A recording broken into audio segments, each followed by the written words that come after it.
Good evening, everyone. Good afternoon, everybody, and welcome to KUMBTV's Eyes Up Mother Brown. We are here once again, our 32nd broadcast, no less, since the resumption of the Premier League last summer for West Ham United versus West Bromwich Albion. West Ham's 19th Premier League fixture of the season, I believe, and the Hammers looking to extend their unbeaten run and also that record of not conceding a goal to 5 games tonight.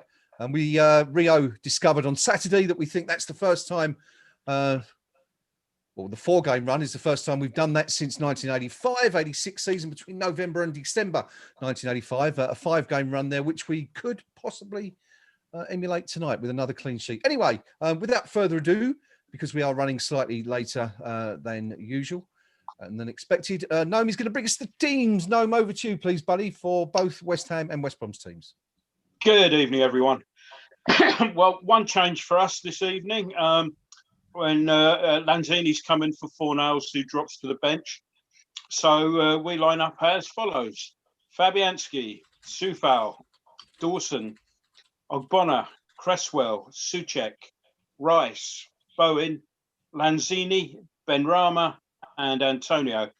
And on the bench, we have Balbuena, Yarmolenko, Alves, Noble, Fornals, Diop, Fredericks, Johnson, and the goalkeeper Randolph. For the visitors, possibly controversially, they don't bring Robert Snodgrass with them. Sam Allardyce confirming a few minutes ago that this was a contractual agreement between the two clubs that in return for getting the deal done quite early in the transfer window, he wouldn't be allowed to play. Which there've been all sorts of things about that in the past, haven't there? So anyway, they line up as follows: Johnston, O'Shea, Ajayi, Bartley, Gibbs, Livermore, Sawyers, Pereira, Gallagher, Grosicki, and Robinson. And on the bench, they have Furlong, Robson-Kanu, Kravinovic, Ivanovic, Edwards, Peltier, Kipre, Button, and I think that's Field at the end. Referee this evening is a chap called Graham Scott. Oh, yours. Thank you, Gnome. Thank you for bringing us the teams and just scribbling away here while you're introducing both of tonight's sides. We've got to talk about it, haven't we? Robert Snodgrass. There is a little bit of history with these sort of events, Gnome. Tell us about that. Well, going back to the infamous Great Escape season, one of the big gripes that certainly our supporters had with Sheffield United were that they had effectively broken exactly the same rule that we had done by having a contractual obligation not to play a chap called Steve Cabba, who come in from Watford against Watford, which broke exactly the same rule. Now, Sheffield United's original comments were that it was a contractual obligation that they couldn't play him. And then mysteriously that became a gentleman's agreement.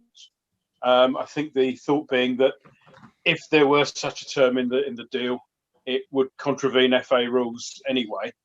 So it became an unofficial gentleman's agreement. Okay. The problem was that the FA might have taken that a bit more seriously, but for the fact that up the other end of the table, Manchester United had loaned Tim Howard to Everton in goal. And a similar agreement had existed there. And Howard missed the game at Goodison Park between the two teams. And I can't remember who played in goal as his replacement for Everton, but he had an absolute mare. And Manchester United ended up winning the league by not very many points. And I think the FA thought, well, actually, if we start applying this rule across the board, we're going to have to think about who we award the league to, which obviously is something that they were quite keen to avoid. So they declared gentlemen's agreements and the like off limits.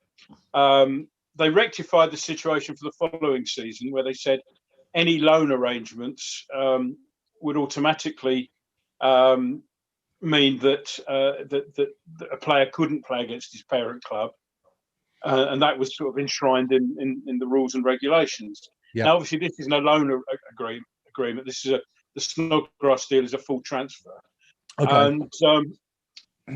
and so we get to the point where Allardyce has claimed that this was a contractual obligation in return for getting the deal across the line. Yes. And so my thoughts is, you know, are those obligations, contractual obligations, now legal or otherwise in terms of the FA regulations? So Yeah. just a thought. I mean, I'm sure that unlike the last time we were in some sort of situation, somebody's looked up the regulations and made sure it's okay. I mean, you know, Well, sure, you know. Yeah, you know, you'd certainly hope so, Pinky, wouldn't you? You'd hope so, but West Ham being West Ham, I said that with a degree of irony, by the way. You know, you'd never be entirely certain. But I mean, for me, there's a slightly different issue on this. Why have we sold a player who we'd have concerns would come back to haunt us? You know, if he's a decent player, why have we sold him when the squad is threadbare? Yeah. Now, But for the money to get somebody off the wage bill, Pinky, you know that. Well, that's one possible reason. Another reason might be that, you know, Snoddy, bless him, he's getting in the twilight of his career. Yeah. And it's just possible that the manager has said, you know what, you're not going to get game time here. We'll let you go so you can play a few more games. And I'd like to think that Moyes is still enough of an old school manager that he would do that for a senior pro. Yeah. But I suspect Gnome's version of events is rather nearer the truth, which is, do you know what, 60 grand or 70 or 80 grand a week is still a lot of do-re-mi. And if we can shift the player the first week of January, by the end of the month, there's 400 grand in the kitty. It's that kind of thing. But I have to say, whatever the rule is, I hope we've checked it, because why put yourself in a position where the club's reputation could be tarnished yet again by accusations of doing things that are dodgy? And you know, for Sam Allardyce to come out there and be quite unequivocal, it's a contractual obligation. He's not a man that would use his words casually. He knows what he's saying there. So I hope we're in the clear, but you never know. So that's one for whoever is our legal rep these days at the club, whoever that might be. That might be Henry Brayman, I'm guessing. I think right now I was about to say something there, but bearing in mind I'll keep the gob shut.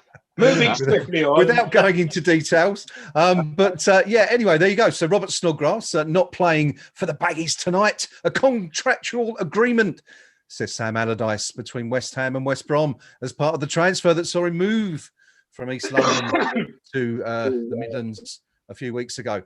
So good news perhaps for West Ham. We were kind of worried that Snoddy might come back and haunt us. For the record, there are only three of us tonight. It's myself, the Pink Palermo, and Gnome, keeping you company throughout the evening. Rio, who is usually with us, has got another engagement that he couldn't avoid this evening.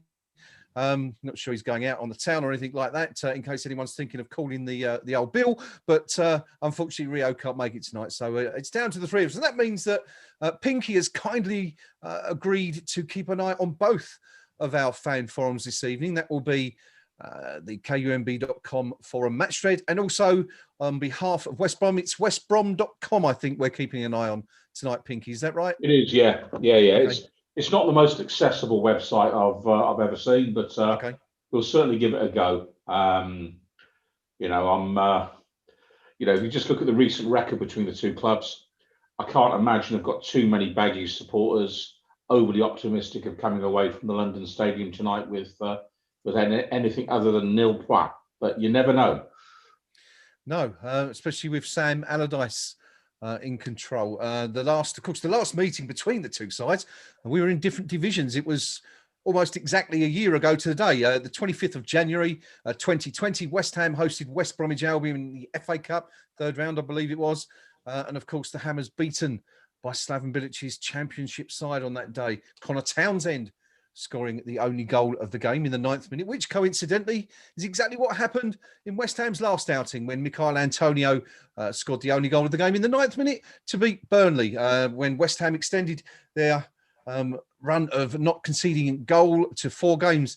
And we're hoping to do that again. Craig Dawson, of course, is back in the side again tonight. He's played in all of those 4 fixtures for West Ham Gnome and yet to concede it. He's actually scored, hasn't he? He's scored more than he's conceded because he scored the winning goal at Stockport last week and, yet to concede a goal. Great stuff, really, considering we're all kind of a bit worried about him coming into the team a few weeks back. Yeah, it's a good, solid, old-fashioned in a way. What we used to call centre half. I still call centre half. Good, honest pro sort of thing. You've got it's a good developing partnership that with him and Ogbonna as well. Yeah. Ogbonna's in decent form as well. So when you've got 2 players both in good form who start playing off each other and you get sort of an instinctive thing start to build up between you, so you know where one's going and when to stay and that sort of thing. Yeah. So a couple of mysterious non-injuries that he's had over the last few games. Okay. A couple of times he's gone down and needed somebody to come on and treat him. And the first time it happened, it looked for all the world that he was going off, didn't it? And yes, yeah, it was we couldn't tell what part of the body it was even that was giving him jip. And then 30 seconds later, he was back on the pitch. So yeah, that was good news. Talking of injuries. Sorry? Done well, wasn't he? Done a very good job. Superbly well, yeah. Much better than I think any of us hoped for. And, so he's proved, I wasn't over enamoured of the signing, but he certainly proved me wrong and long may continue.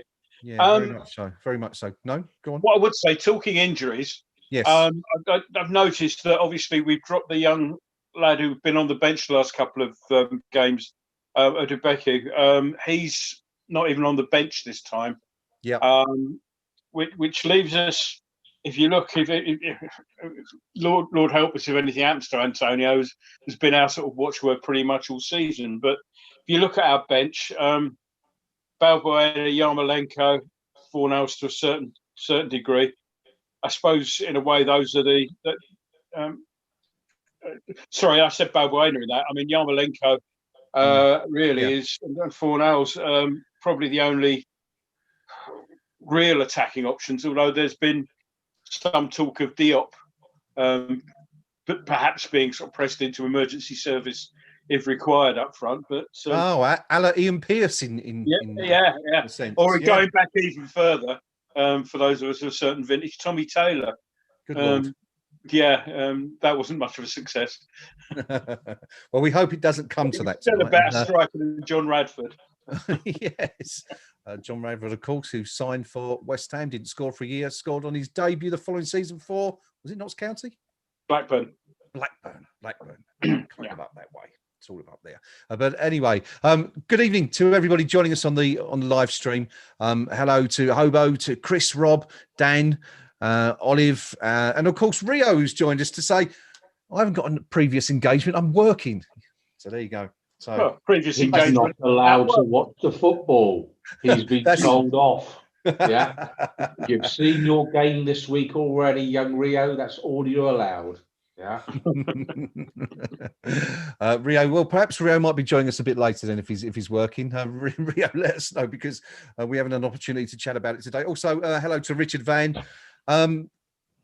Stats. We do love some stats on the stream. We're about 3 or 4 minutes away from kickoff. So the head-to-head, I like doing this one before the game. Head-to-head versus West Brom. We have played, let me add these up, 105 matches between each other over the years. Pinky, who's won more, West Ham or West Brom? I have to fess up. I have checked this. So okay. Yeah, we'll ask Gnome then. We'll go to Gnome. Gnome, what do you reckon? I haven't, but based purely on sort of growing up in the 60s and 70s when we always seem to go up there and lose 4-0, I'd say they've probably won more than we have by about 10. There you go. Completing that. You should have stuck with one more than we have, because you would have been one out. They've won 41 to our 39 actually, so it's dead close.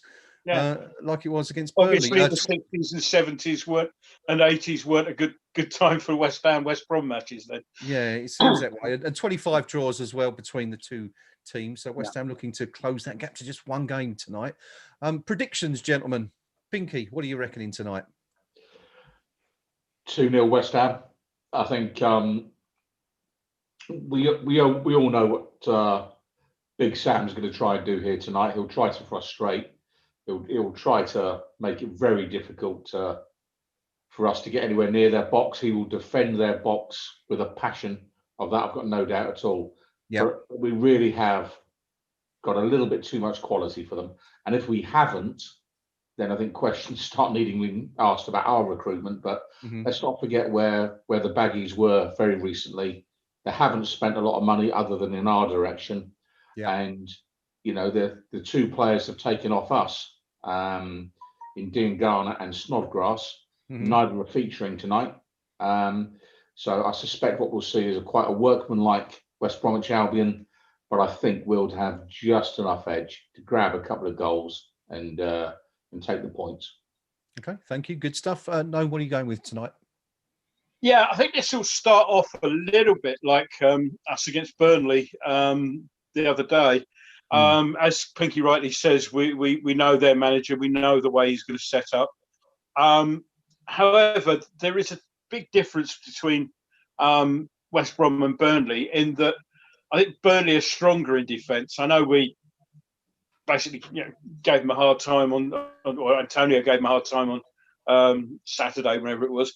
But you look at that West Brom defence, and I was watching the game against Wolves at the weekend, and they're not very good at set pieces and corners. So I think we'll get an early goal. That would mean they have to come out if they want to get anything, and that will leave gaps. 3-1 to us.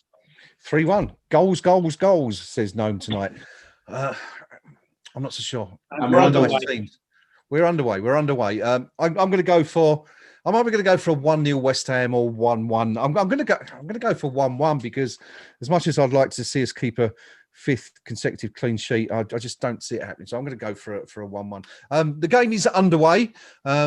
West Ham United versus West Bromwich Albion. West Ham looking to push up to, well, potentially we could go sixth in the table, couldn't we? With a decent win. Everton 3 points ahead of us with a +7 goal difference to our +4.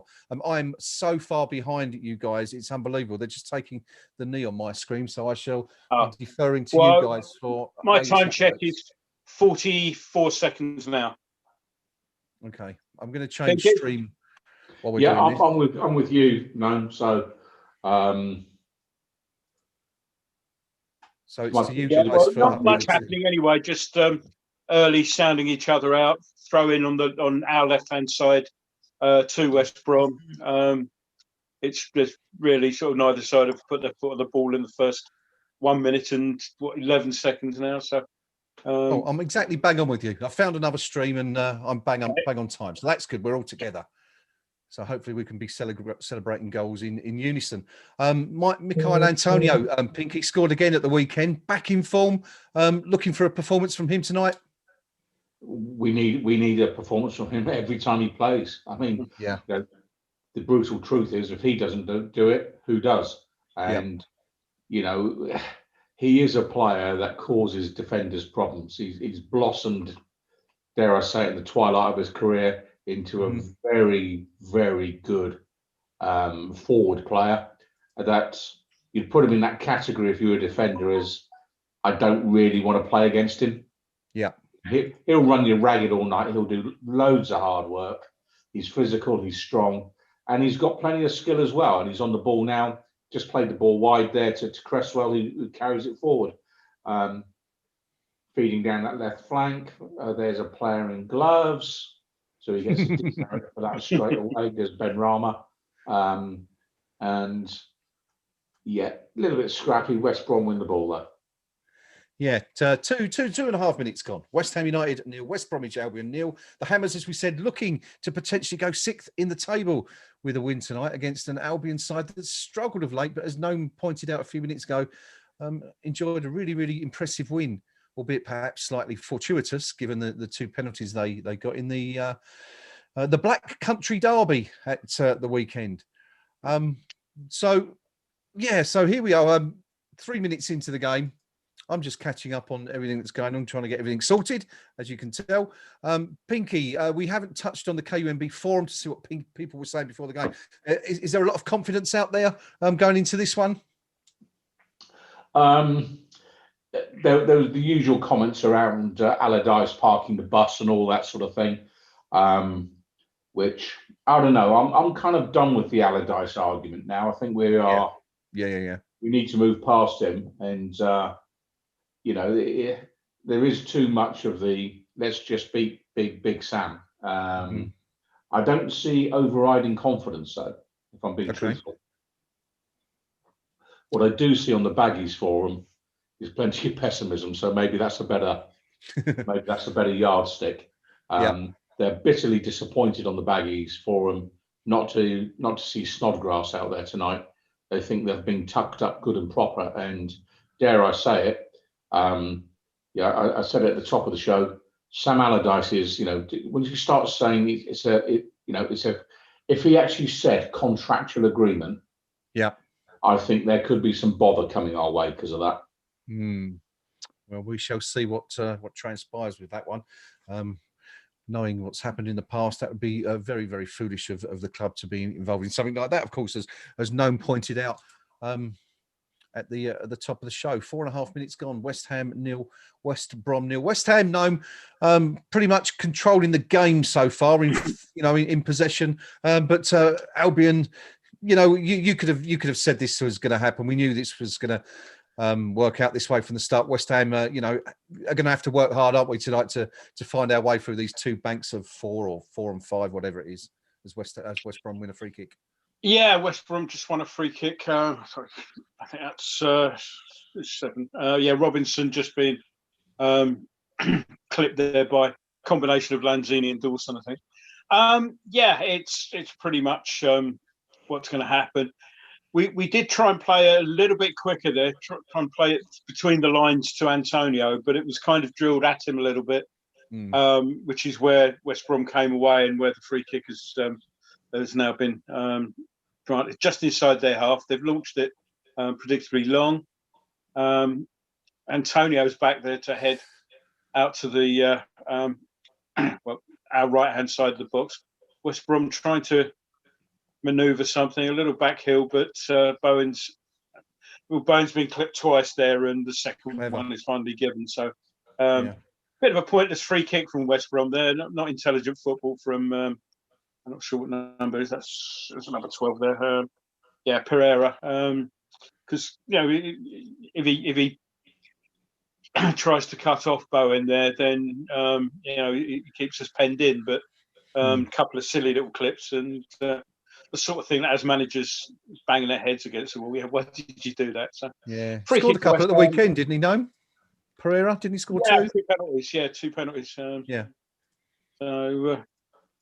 got the man of the match as Souček just, and that's Bartley's just come all the way through. Forearm across Souček's head. Souček doesn't make much of it. Gets up, brushes himself down, and we take the free kick, and on we go. It's a fine beard being sported there by Mr. Bartley. It reminds me of those games you used to get with magnets, where you used to magnetic iron filings. Yes. Antonio on the left now, looking for an opening. Plays it back to Antonio now. Ball played down. And that's going to be a corner. That was Cresswell getting down to the byline. Didn't quite manage to get the space for the cross, but we've earned what I think is the first corner of the game. So Cresswell trotting over to take it. Now this is because they didn't look good at corners at the weekend against Wolves. Yeah, and set pieces is something we've not been bad at, unusually for us over the years. Excellent this season. Couple of quick predictions now while we're waiting for that to come in. Richard Van going for a 3-0 West Ham win, Polaroid going for a 3-2 win, and Rio telling us that his Zoom meeting's due to finish at 8:15, so he won't be with us tonight. Back to the corner. Corner comes across. Dawson's got a free header and heads it a foot wide. Completely and utterly unmarked. I said they weren't good at corners. There's two players pretty much unmarked. Yeah. And Dawson's got the better angle for the header, but he's just headed it a foot wide. There was a player on the post, so if had it been inside, it would have been cleared. But hopefully that's a sign of things to come. I hope their marking's just that good for the rest of the game. Yeah, I mean, looking at that, it's as Gnome rightly pointed out there, Pinky, Dawson completely marked, but also Angelo Ogbonna free at the back stick there. I mean, that's criminal, isn't it, from Albion, especially getting an Allardyce team. Shocking, and that had Allardyce out of his seat and on his feet straight away, and he's dishing out a few choice words from the touchline because, and dare I say it, rightly so. That's not even Sunday League standard. What you're seeing there to give the two biggest blokes in West Ham United's team free header opportunities. Yep. This early in the game, that's poor. That's poor. So plenty of that, please, West Ham United. Yeah, very much so. It's Albion now who have a free kick as we approach the 9-minute mark. It's launched towards the edge of the box, and Michail Antonio and Angelo Ogbonna combining to clear the danger. Only half out though as the ball's played back in. Craig Dawson is keeping a close eye on that. Plays out to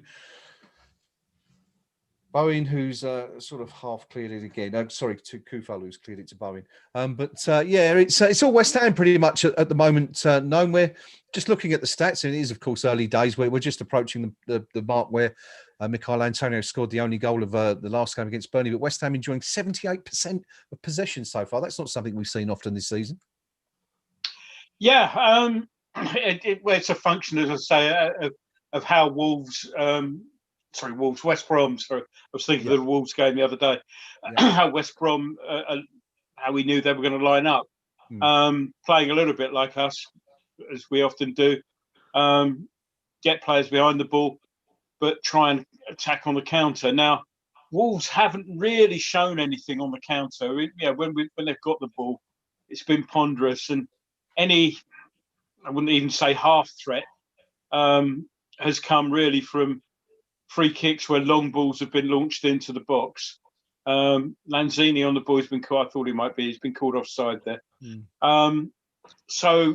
Whereas when we've been playing on the counter, we've usually managed to get a few quick passes together and been able to put something on goal. That's not really happened for the opposition today. So, again, not complaining, just an observation.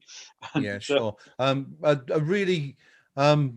really good touch there from Ben Rama, Pinky. I know he's someone that you've been watching quite closely in recent weeks, but did really well to regain possession for the Hammers there in the middle of the park and kind of set that chance up. But again, let's understand what we want from this guy. He will eventually end up costing us £30 million. It'll be 26 in August. And already we're seeing West Ham United putting in low ball bids for strikers from other clubs because, frankly, there won't be enough money to buy that player plus pay out the Ben Rama fee. Yeah. So, nice touches and nice interventions. We need plenty of them from Saeed Ben Rama because, let's not kid ourselves. This loan is going to turn into probably our third most expensive fee in the club's history.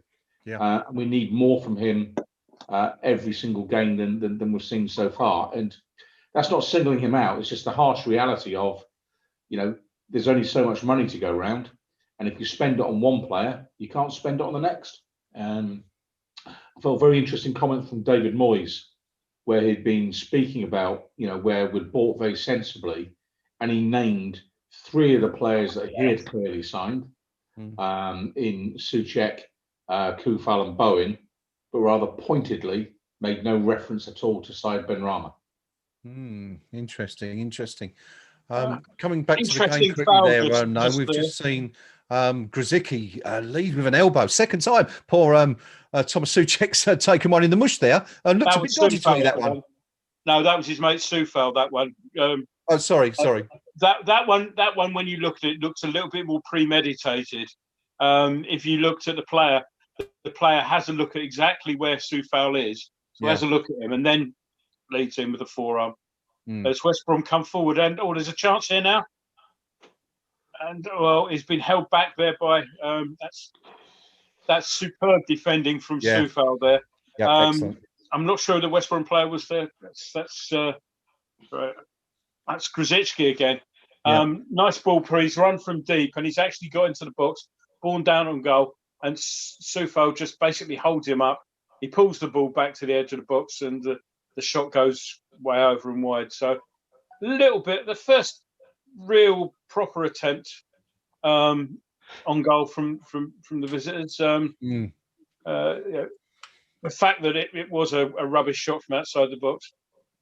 Kudos to Soufal for that one. Yeah, as you say, their first effort on goal of the match, one each now. West Ham having that header a few moments earlier. The Hammers still leading possession-wise, 70% to 30%, although struggling to kind of make inroads so far, as we said, as you would probably expect against the Sam Allardyce team. And of course, we know from experience they're always well drilled defensively, if not particularly pretty going forward, shall we say.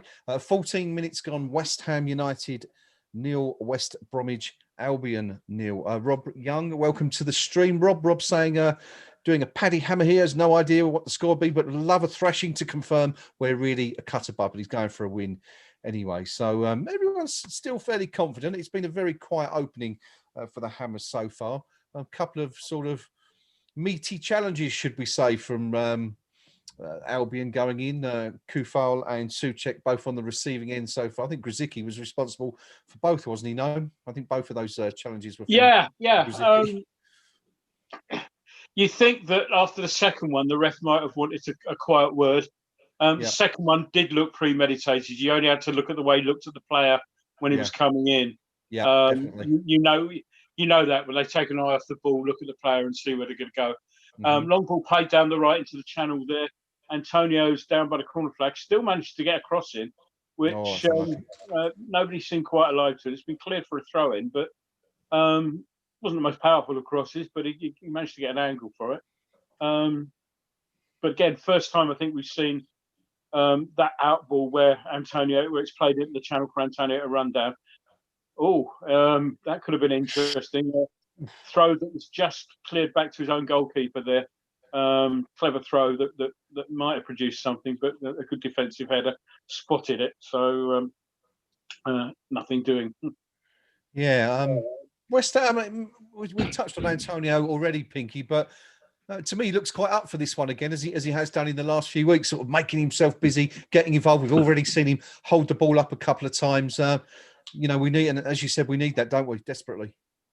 Yeah, and I think he actually enjoys being the main man. I think, from relatively humble beginnings, in terms of a football career, he's now had 5-6 very good years at West Ham United. And fair play to him. I mean, for me, his low point will always be the moment against Crystal Palace, where, he had an absolute sort of like mad moment and slung a cross in when all we had to do was hang on to the ball to take the points. And I thought, is he ever going to learn the game? To his credit, I think he has, and I think he's found his little niche here now. I think he is absolutely the key player for us, and maybe, just maybe, do we sign an understudy to him and say he is the main guy, or do we go all out and get a proper striker and say, Antonio, you're now the understudy to the number one? And I suspect that's what we're going to have to do. I think he must be our third most longest serving player now, isn't he? Behind Noble and Winston Reid, I guess, at the club. I don't think there's anyone else ahead of him, is there? Cresswell. 6 years. Oh, Cresswell maybe. What about Lanzini? Was Lanzini, because Antonio was the transfer deadline day 2015, wasn't he? I wonder. I'll look it up. We'll find out. We'll find out for you. Let you know. If anyone knows, do let us know. Anyway, back to the game. It's 17 and a half minutes gone. West Ham United 0, West Bromwich Albion 0. It's very, very quiet so far. One shot each from either team, and neither troubling the goalkeeper. Still waiting for our first effort on target. Possession-wise, West Ham just leading the way, 68% of possession. As we said earlier, slightly unusual for the Hammers, who most games have sort of, taken the points with less than 50% of possession. Anyway, I've just seen a bit of a loose ball there, Gnome, played out from the back, but neither side really, got out of sort of second gear so far, have they? It's all very bitty and uninteresting. Yeah. Not really. We're sort of probing. Souček got into a good position a minute or two ago, just then, but his cross, I think Benrahma was lurking in the deep, and Souček didn't get the angle right. The cross was that's Robinson, I think, forces Bonner into giving the ball away for a throw in deep in level with the penalty area. So yeah, Souček's pass was far too flat, ended up being chested back to the keeper. But yeah, it is a little bit cat and mouse at the moment. Now, here's something to look out for, because they scored from this at the weekend, a long throw. Okay. So I need to be aware of this. And it's thrown in. Doesn't beat Cresswell, who goes a fair distance, but Cresswell's they're ready for it. Oh, and it's hoisted back into the penalty area. And Bonner under pressure. Super play from headed back to the keeper. Good save of Fabianski. Now, Benrahma's gone down, and that looked a little bit like he was helped, shall we say. Like referees wave play on. But as we cleared the ball from that, the ball was played up to Antonio, who headed on a pass for the first time. Benrahma was getting onto it, and let's have a look at it now.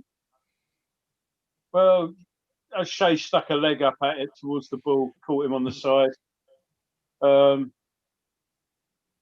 It's a strange one. He kind of looks at the referee first. Looks up to see if he's going to get anything, and yeah. I mean, there was probably contact with him, not much of a foul. Yeah. Sort of scraped it a little bit, I think. Just watching the Bonner thing. Yeah, on this, listen, I just want to pick up Fabianski here. That's the second time tonight, actually, where he's sort of thought about going for the ball and then kind of dropped back into goal.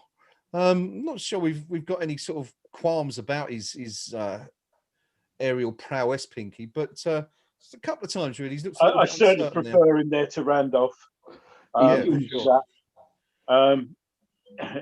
I can't see Fabianski ever going to punch a ball and watching it go in a 180-degree direction opposite to that which he intended, for example. Well, there's still time, so don't give up hope yet. The night is young, yeah, I know, yeah. I mean, 20 minutes played, in case anyone's interested, by the way. When a player starts to regularly get injured, as Fabianski has in the last couple of seasons, confidence starts to go. The sure approach to the whole job starts to fade, and dare I say it, there's another player who we're going to have to go to the transfer market in the summer and say, do you know what? Oh, you've been fabulous for us, but we now need a new number one. I think that's going to be a corner. Some good work from Benrahma on the edge of the box. Eventually, he got the ball out to Cresswell on the left. Cresswell put the cross in, blocked out, but came out as far as Soufal and made room for the shot. And yeah, it was blocked off a defender's backside there. So another corner at West Ham. Cresswell's looking at it at the moment, and the players are lining up. It looks like a conga as they break, but that's punched away by Johnston as far as Lanzini. Great touch. And we've got Bowen on the ball now, looking to try and spread it out left. Cresswell out to Benrahma, who's got a bit of room to work with here. Cuts back inside, puts a cross. That's far too long and deep, and that's gone out for a goal kick. Shame. It's a shame. I've got to say, it's been an interesting couple of minutes there for Ben Rama, Pinky. We saw him sort of injured. It was a little bit concerning. And then, I've got to say, that chance that we set up for Kufal there, Albion looked scared. They looked frightened. They didn't want to commit to the challenge there, and that's the first time I think I can say that Ben Rama's looked really, really threatening in a West Ham shirt. Shame about the cross at the end, but better from him.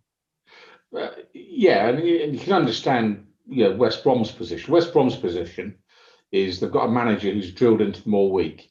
Do not give away free kicks on the edge of the box. Yeah. Do not let them get into the box, on the other hand, and let them chip the ball into the box, and then we'll just deal with it. And so for me, accurate crossing into the middle tonight is key. We've got to improve the quality of our crossing, of our balls in. If we do that, we'll get some reward. But if looking at typical Allardyce team, he will focus on the parts of the pitch that matter, and that's the boxes. Yeah, he will say, in the opposition's box, this is what we're going to do, and whether it's from a long throw going in there, whether it's from a corner kick, and in his own box, he'll say, this is what we need to do. The one really glaring weak piece is their defensive play at corners, and I'd like to think that David Moyes gives an instruction that play for corners if nothing else. And Cresswell's away here. Of a shot. We're beginning to build up a bit here. Bit of momentum going on. Yeah. Nice ball played down the line by Ben Rama. That's very nice ball. It's Cresswell who gets the better of his defender, pulls the ball back to Lanzini, who's got time to measure the first time shot on target, but the goalkeeper was pretty much down his throat, to be honest. But just beginning to start to turn the screw a little bit now. Yeah, the game's definitely beginning to liven up, isn't it? Pretty much on the halfway point of this first half, or just over now, 24 minutes gone. It is still West Ham United nil, West Bromwich Albion nil. But yeah, the game beginning to open up a little bit now. West Ham, as Gnome says, beginning to apply a little bit more pressure. Hello to Hammer Social. Hammer Social says hello on the YouTube chat. And now, gentlemen, here's a stat for you. What about this one? Mike P writes, oh no, I've just read that West Brom haven't won any of their 29 Premier League games played on a Tuesday. Yeah, that one came up earlier on. Yeah, there you go. Let's go and make it 30. As meaningless stats go, that's one of the corkers. Well, let's hope it's meaningless, and yeah, that run isn't ended tonight. So as you say, but a good one like nonetheless. One of those stats you get at on Test Match Special. Why that's only the 14th time a left arm spinner has dropped a catch off his own bowling on a Thursday wearing odd colour shoes at Lords. That sort of thing. Yeah, very and everyone much. sort of nods sagely. Yeah, West Brom have a free kick just inside the centre circle now. On the 26th minute of the game. Launched long, as you would expect, as Pinky says, Albion under Allardyce going to be looking very much a box-to-box team. Took back into the centre, but well cleared by, I think that's Dawson, who got a very important touch. Stop playing these loose dreadful balls, ball by Ben Rama, who's giving it away again. Albion put the ball back in, but again, Dawson is there with an important header away. Couple of good moments there for Dawson. Pinky looking strong again. Yeah, I mean, I'd be really tempted to send the message out to our lads. Give West Bromwich Albion the ball. Just give them the ball. Let them play some football because they won't be good enough, and they'll commit enough players forward to create some room at the back. Yeah. And I just think we've got to be a bit cuter about what we're trying to do here because, Allardyce will say we don't need the football to get a point. We just need to be organised. And I think if you actually give them the ball, it will confuse them. As strange as that may sound, I don't think they've got a good enough team to play football. And Allardyce will make sure that they understand they're not good enough to play football. He'll just say, you don't need to score a goal to get a point. All you need to do is keep a clean sheet. Yeah, interestingly, Albion, despite struggling so much this season, they've had a couple of good results, Gnome, haven't they? I mean, they've taken points off of Manchester City, and is it Liverpool as well? They drew with recently. Yeah.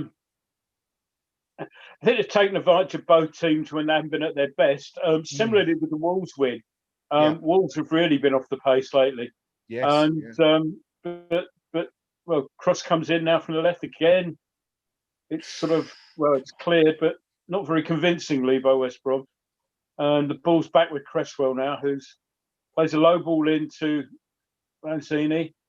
Ball's out wide with Soufal now, looking to try and get a cross in. No, plays it back to Rice, back to Soufal, who's made a bit of space for himself now.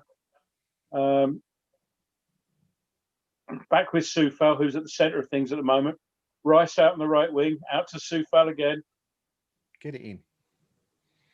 Back to Rice, who finally gets the cross in. Antonio for a second looked like he might have space for a shot there, but cleared away from under his feet. Back to Cresswell, back to Benrahma. We're going again now. Benrahma plays the ball in, chested back from Lanzini, bit too far, back out to Soufal. Poor cross in from Soufal, but again, it's only cleared pretty much back to Soufal, who retrieves the ball. And it's back on the halfway line now with Dawson, and we're looking to go again. But very much all West Ham at the moment there, Gnome. Good spell for Hammers. When we actually get the ball and we're working it into these, Lanzini on the wing plays it into, nearly a good ball at Soufal in, but again, they're clearing. But again, Ogbonna mops up at the back, and it's Cresswell, and we go again. Again, we're saying, just get to push that a little bit.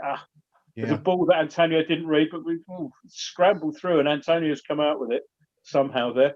Great lovely turn from Antonio. Cross is partly cleared. Benrahma's trying to again get some space.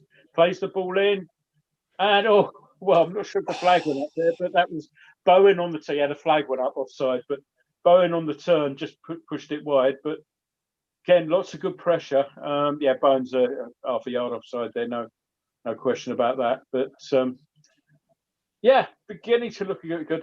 They're just showing this turn from Antonio, where he's just lost a little bit. Nice. Livermore's still trying to work out what ground he's in from that. There's a lovely little touch there from Antonio. We show a bit of urgency there. Wolves are not looking convincing at Wolves. I keep saying Wolves because they played them at the weekend, and I watched it deliberately. I meant West Brom, of course. We know what you mean. We know what you're talking about. But yes, West Brom, not Wolves, of course. Half an hour gone, a third of the way through the game.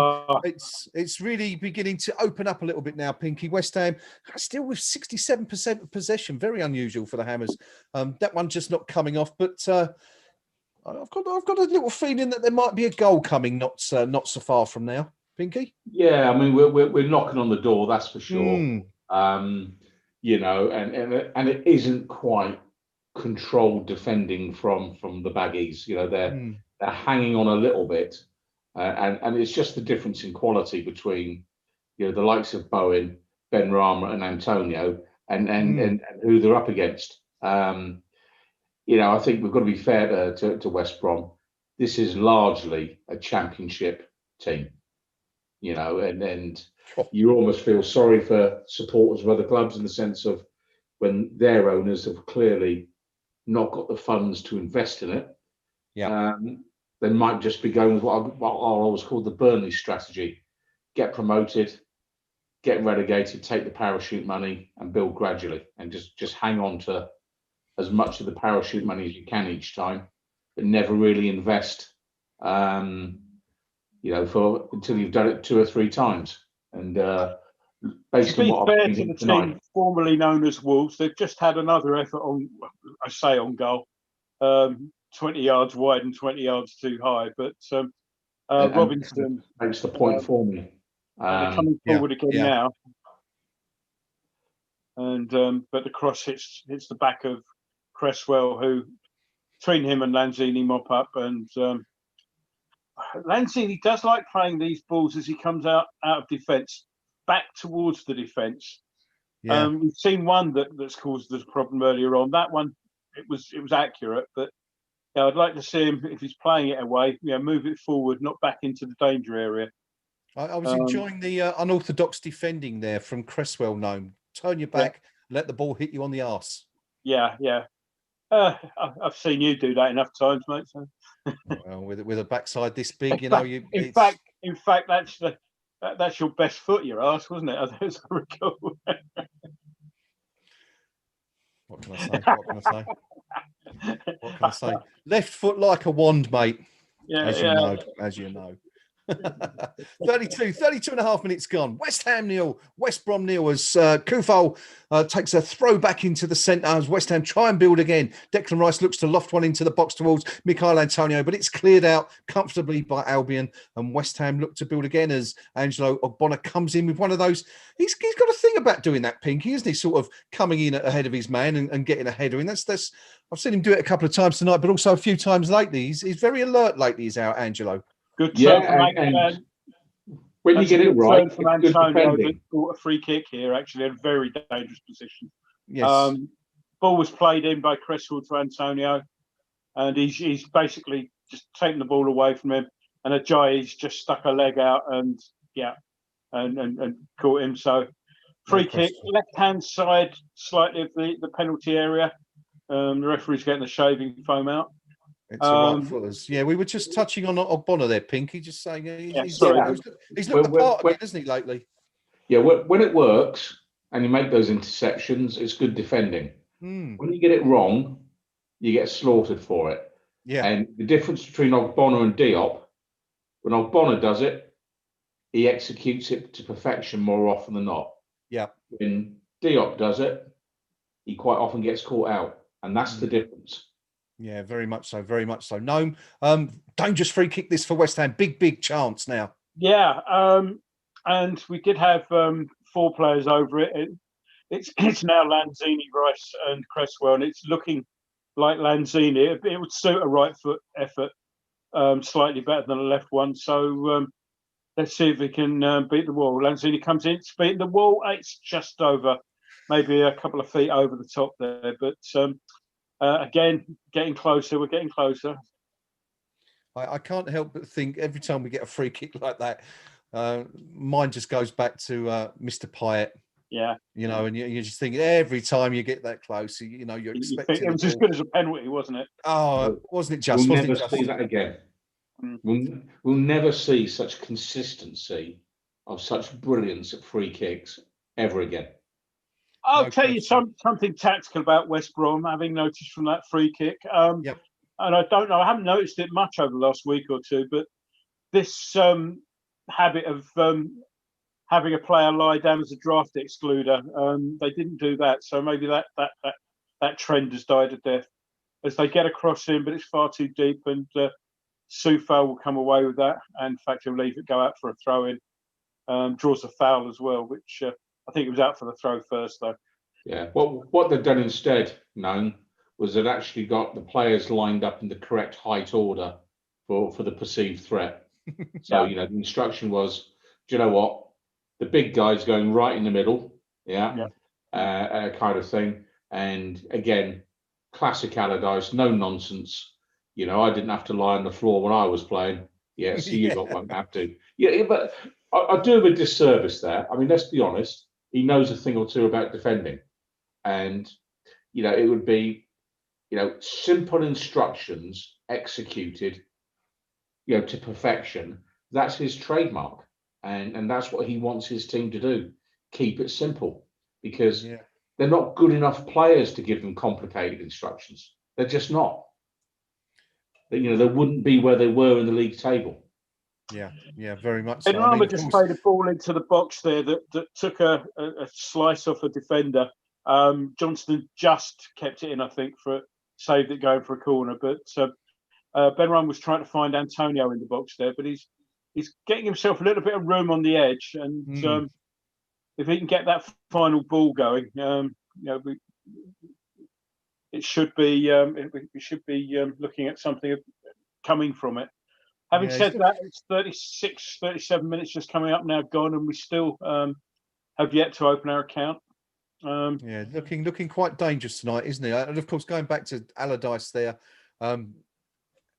defending, of course, is his game. I mean, we would have seen him as youngsters watching him play, for Bolton. I think it was Bolton he played for, wasn't it? Yeah. as a kid, and uncompromising, tough. One of those stereotypical, I suppose you'd say, 70s defenders, no nonsense. You knew where you were with Sam Allardyce in your side, and he's certainly taken that through to management. And that was the job. And dare I say it, you know, what does Craig Dawson do for us? It's the same job. And you know, basic defending is basic defending. It's only when you want them to be a player that brings the ball out from defence and all the rest of it that they have to do something different. And you look at a player like John Stones now at Man City, you know, he had a complete loss of form. He's coming back into form now.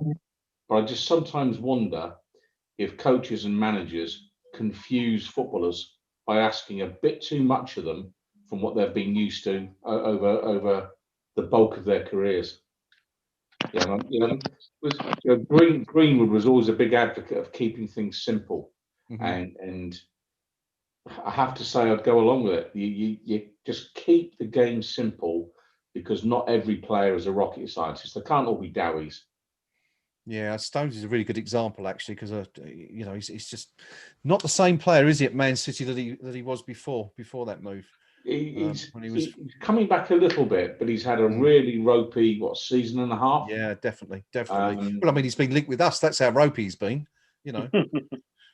Well, I think that's more to do with the Moyes effect, isn't it? So yeah, very much so. We've just seen a crossing from the West Brom left. Easy meet for Fabianski, but came from giving the ball away in central midfield, which we don't really want to be doing. And credit there, anyway, to Fabianski, given that we were just saying a few moments ago about him sort of being a bit dodgy on crosses, but no qualms with that one. Came out and claimed it convincingly. There was an initial sort of hesitation. He stood and thought about it for a second, then thought, he had enough time to work it out. As Antonio's lost one defender and another now, they regroup a bit, but he's done well there out on the left. Lanzini makes some space. Cresswell plays it back to him. Would have been a good ball if Lanzini had been on the front foot, but unfortunately he wasn't, and it's gone out for a throw-in. But again, some good work from Antonio. Yeah, it's all very bitty, isn't it? As I said earlier, it's, you know, West Ham getting into some good positions, but just struggling a little bit to find that killer pass, that final ball, you know, that that we need. We're just having a look at the West Ham bench to see what's going on there. The players maintaining maintaining their distance in accordance with the rules and regulations. As we see West Ham look to break again, it's Bowen who plays a little 1-2 with Ben Rama and plays the ball out on the left-hand side to Cresswell. Cresswell looks to come inside, plays a low ball into Antonio with his back to goal, who plays it back out to Declan Rice. Rice plays the ball out on the left. It's Cresswell again looking to find a space, and Ben Rama picks it up. Ben Rama drops a shoulder, goes inside, goes the other way, tries an effort, has a go. And it's on target, but it's a fairly simple save on that occasion for Johnston. But better stuff, Pinky, from West Ham there. Yeah, a little bit better. But again, you know, was that the best option that Ben Rama's just taken? I think not. And you know, the difference that he's got to learn quickly between the Championship and the Premier League is your Hail Mary shots from 30 yards. They may go in the Championship because the goalkeeping isn't quite as good. Yeah. In this division, you're not going to beat, unless it's an exceptional shot, too many keepers from that sort of range with that limited power in it. And, you know, again, he's just got to learn how to play the game in this division. It almost strikes me that Albion are quite happy to let him have a lot of possession in that, you know, that area between the edge of the box and kind of the sort of say 30-yard mark, and you know, sort of say to him, show us what you've got. Because they'll know he'll take quite often the wrong decision. You know, it's as simple as, it's like in the old days when we had Collins in the back line. Opposition teams would press every single player other than Collins, happy in the knowledge that actually if he's the main distributor, you know, he'd put the ball 10 yards wide of where it needs to be more often than not. So you know, the opposition, they'll know plenty about our sort of pluses and minuses as much as we know about theirs. Yeah, I think Sam Allardyce definitely done his homework tonight from what we've seen so far. West Ham looking to build again on the right, Gnome, but nothing doing again right now. A bit of a lax pass. Well, we've got the ball back now. Bowen's on it, and he's on a run. But he's got it back. He was forced out of it there, but he did put it back. Gets the cross in, and it's a dangerous looking one, and it's just flicks off the defender. Ben Rama gets the shot in, and it's blocked again.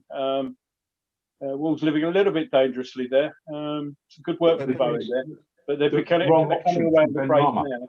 Yeah, I was just going to say, going to come back to what Pinky was saying there. No, wrong option again, as Pinky just pointed out. Well, Robinson bore down on goal there, put a low cross in, but Fabianski read it superbly well. But Wolves are, again, potentially dangerous. And in fact, I'm not sure the striker is there, but it may have been Gallagher or even Pereira there. Had a lot of room in the middle there, which would be worrying had Fabianski not seen the danger and cut that cross out. Yeah, good work by Fabianski on that occasion. Doing well to get down low, and I should point out again that no means West Brom, not Wolves. Did I say Wolves? I'm so sorry I'm so sorry to everybody. It's just having spent what seemed like two weeks watching them at the weekend. I keep. At least it shows you've done your research, hey? You know. Yeah, I mean, it's a good job they weren't playing Chelsea anyway. As Ramos brings the ball forward for Real Madrid. Yeah.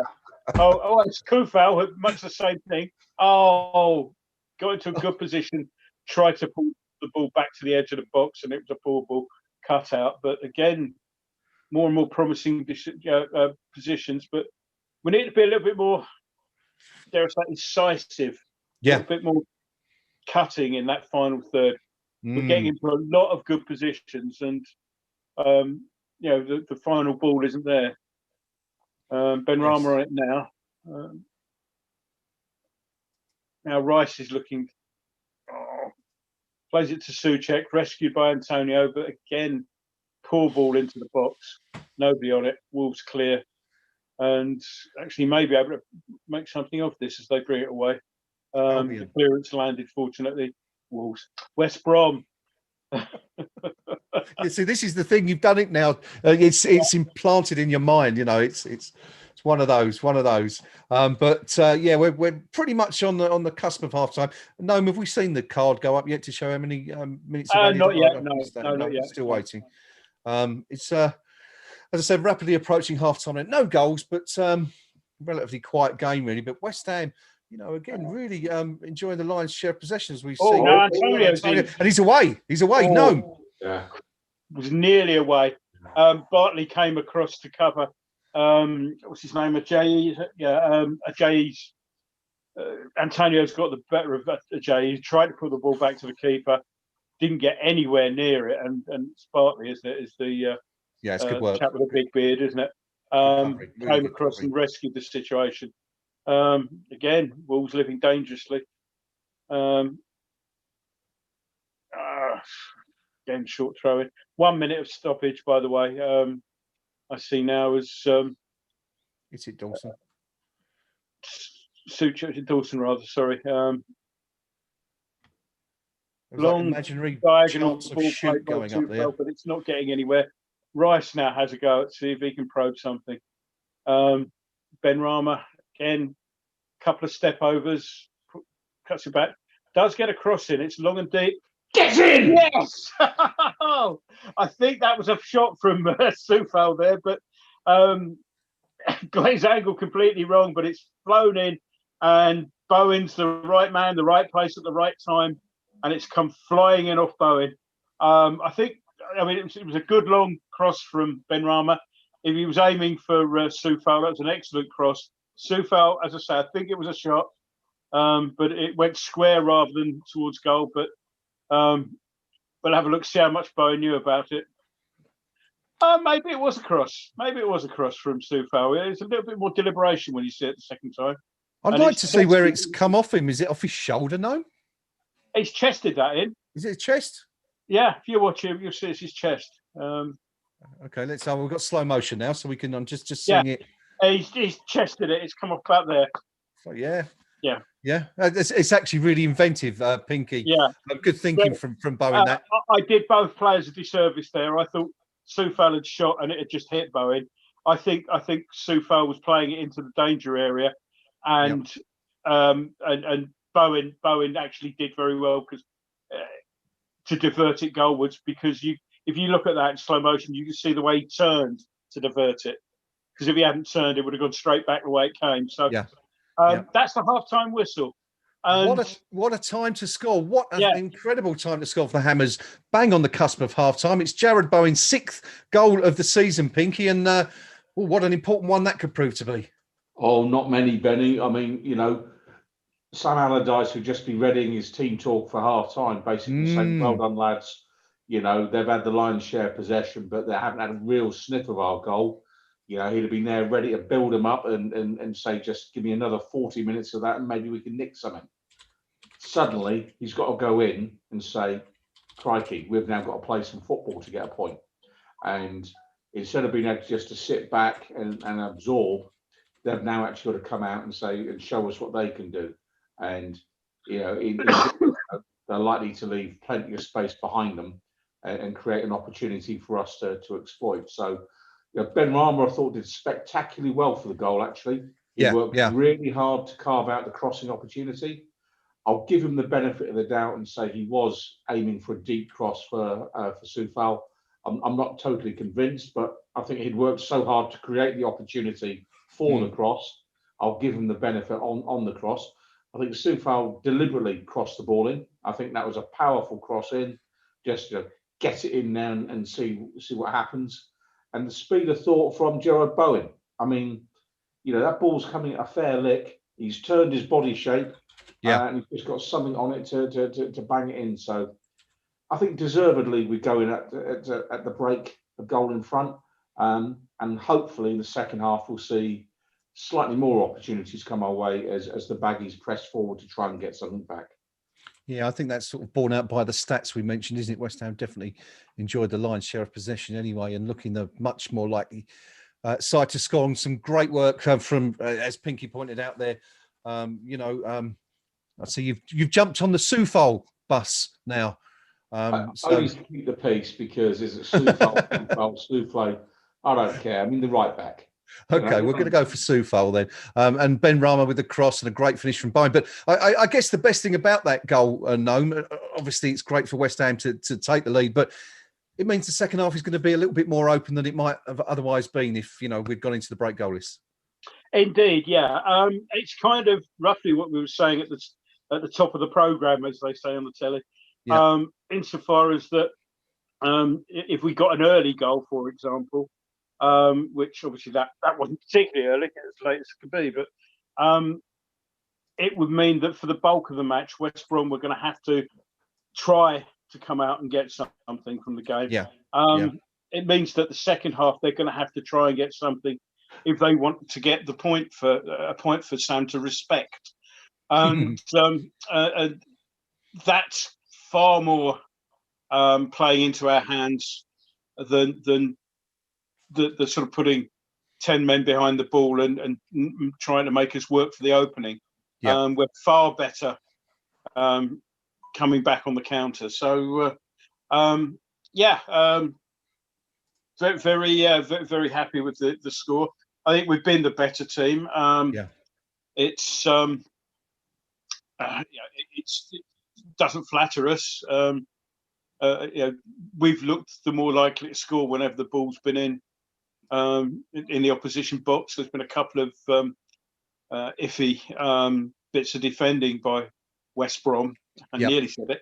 Nearly said Wolves. Well done. So, how can you get those two confused? Two of the most famous old clubs in the country. So easy mistakes, mate. Both in the Midlands, both begin with W.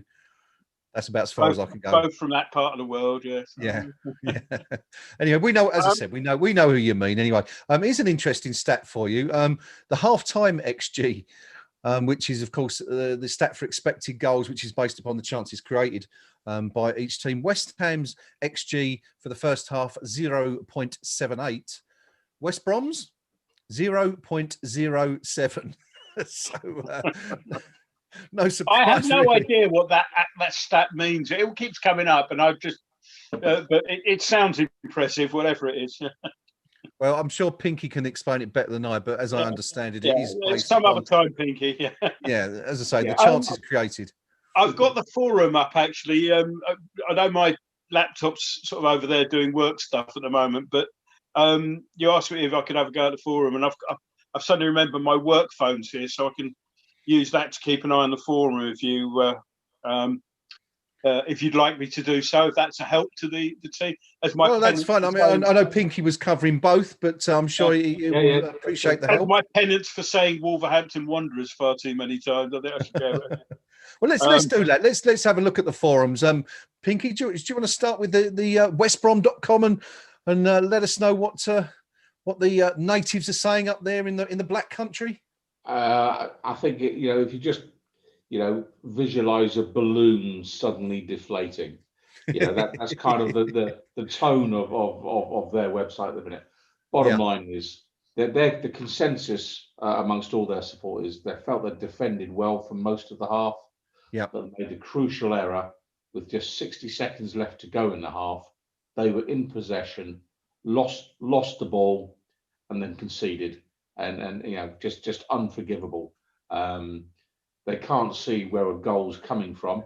Yeah, they can't see any player in their team that can hold the ball up in the way that Antonio for us, and they're just staring down the barrel of a defeat here tonight. And it's gone from we're really up with a chance to one of the comments, West Ham unbelievably comfortable. They're saying well on top, and I think it's difficult to argue with that. I think we were by far the better team in that first half.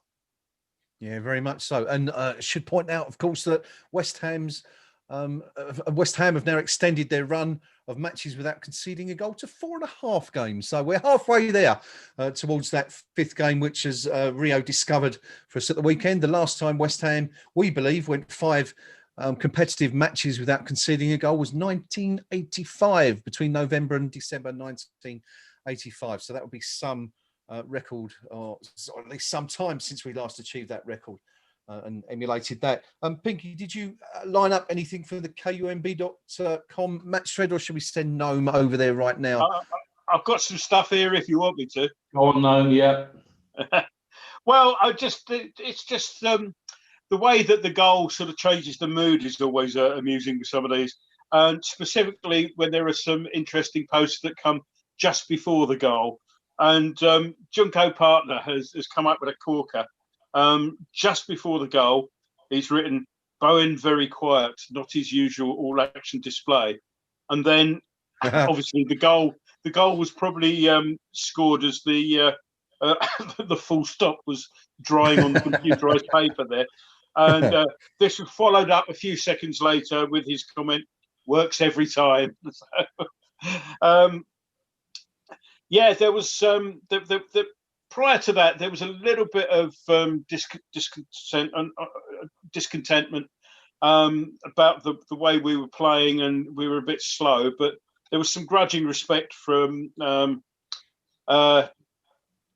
somebody just calling himself John, Jon, who pointed out Big Sam teams, they close off space 30 yards from goal. They're very well drilled. It makes us look dull, but they are very hard to break down, which was followed in the same post by the word goal. So you can see how the mood changes instantly. There's a goal scored. Yeah. Of course, following Junko Partner's original post about Bowen being very quiet, Steve Potts Goals Reel says we should have subbed him on 44 then, with a big smile. Yeah, it's a bit of debate. Crouch End Hammer. This is absolutely ZZZZZ. Yes, West Brom are defending, but for something's sake, we need to show a bit more intent and creativity. That was disagreed by Scratchy, who said, unless you're Man City or Liverpool, it's difficult to break down a team who only care about getting men behind the ball. Chances will fall. Comment from Soulman58. Not sure how we scored there, but given what went before it, need a bit more pace, better decision making and energy. lots of Vietnamer. Thanks, Junko. Is the so yeah, mood improved dramatically over the space of about 5 minutes. Good. Well, that's good. I mean, well, everyone's happy. That's good at half time. And of course, we're all pleased here. West Ham leading West Bromwich Albion by 1-0 at the break. That goal coming in the first of 2 added on minutes. Actually, no, I think it was 1, wasn't it? I think no, 1 minute was scored, wasn't it? Yeah, it was only 1. So yeah, coming right at the very, the very last gasp. Fantastic time, of course, as you know, to score a goal. And a terrible time to concede one. And West Ham have done that a lot over the years. Talking about the goal, and isn't another interesting stat for you? 9 of Jarrod Bowen's 12 goal involvements, which includes goals scored and assists. 9 of his 12 goal involvements in the Premier League for West Ham have come at the London Stadium. That's 5 goals and 4 assists, and this is his first goal in any competition since November. So brilliantly timed. Some other stats, just looking at the main match stats at half-time. West Ham, 67% possession to West Bromwich Albion's 33%. West Ham creating 7 shots at goal to Albion's 2, 3 on target for West Ham. Albion yet to have a shot on target in the game. West Ham 2 corners to Albion's none.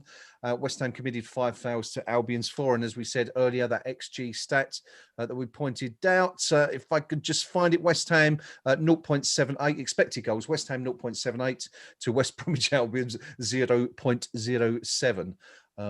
Not particularly good, you would think. Pinky, first half, your standout man from what you've seen so far. Anyone who's particularly taken your eye? I mean, for us, Antonio has really caused their central defenders all sorts of bother. So he's been very, very good indeed. I think generally a good all-round display by us. Mm-hmm. But I have to say, in some respects, they've made it easy for us by not wanting the ball themselves. Yeah, we've looked attractive because they haven't tried to come and grab the ball off us. Yeah. So for me, Antonio gets the gold star in the margin for the first half. Okay. What I'm looking for in the second half is the first 15-20 minutes, move West Brom around. For us, hang on to the ball, play lots of passes in and around our back 4, and just actually drag West Bromwich Albion forward. And classic rope-a-dope stuff. They'll fall for it, and then thank you very much. We'll have some space behind them. Antonio, go get the second of the points. And I don't think the game plan needs to be any more sophisticated than that. If I was looking to make a change at half-time, I might hook Lanzini and bring on Pablo Fornals. I'm not quite sure what the manager's thinking there was tonight in terms of making that switch, but I'd probably hook Lanzini and give Pablo a game. Yeah, you sort of get the feeling. I mean, we had this, didn't we, against Burnley, that even to some degree, I guess, against Stockport prior to that, that second goal would really make things an awful lot easier for the team. And I think, as with Burnley, you suspect that if Albion were to concede a second goal tonight, there's absolutely no way they'd come back from that. No, and with an XG of a decimal so small I can't actually count the number of noughts in it. They don't look like they're going to get 1 goal, let alone 2. Yeah, and I very much have the view that if we got a second, then their manager is more likely to say damage limitation and protect the goal difference, such as it is, rather than try and go and get a point. There's of all the challenges that Sam Allardyce has accepted over the years, this just might be the one where he loses his proud record of never being relegated.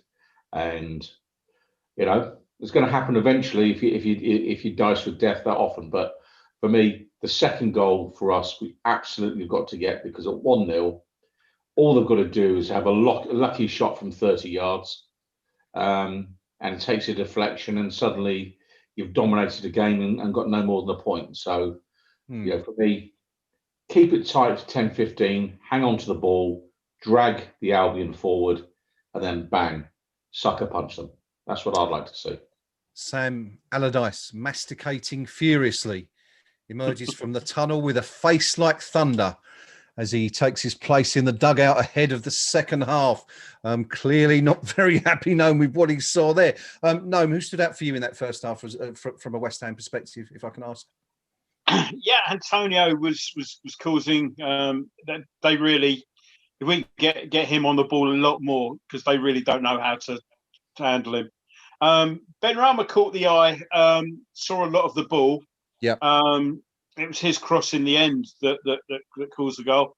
But it's been a case of most of our work.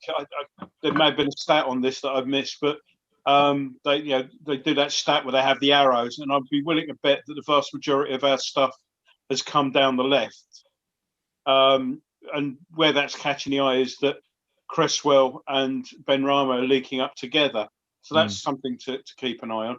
Okay. Teams are out and ready, and as far as I can see, there are no changes to either side, and but certainly no board's been held up. So it's away we go very shortly. Okay. We're gone and we're underway. Xander, agreeing with Pinky, says you're correct on that one, Mr. Palermo. This is the season Sam has bitten off more than he can chew.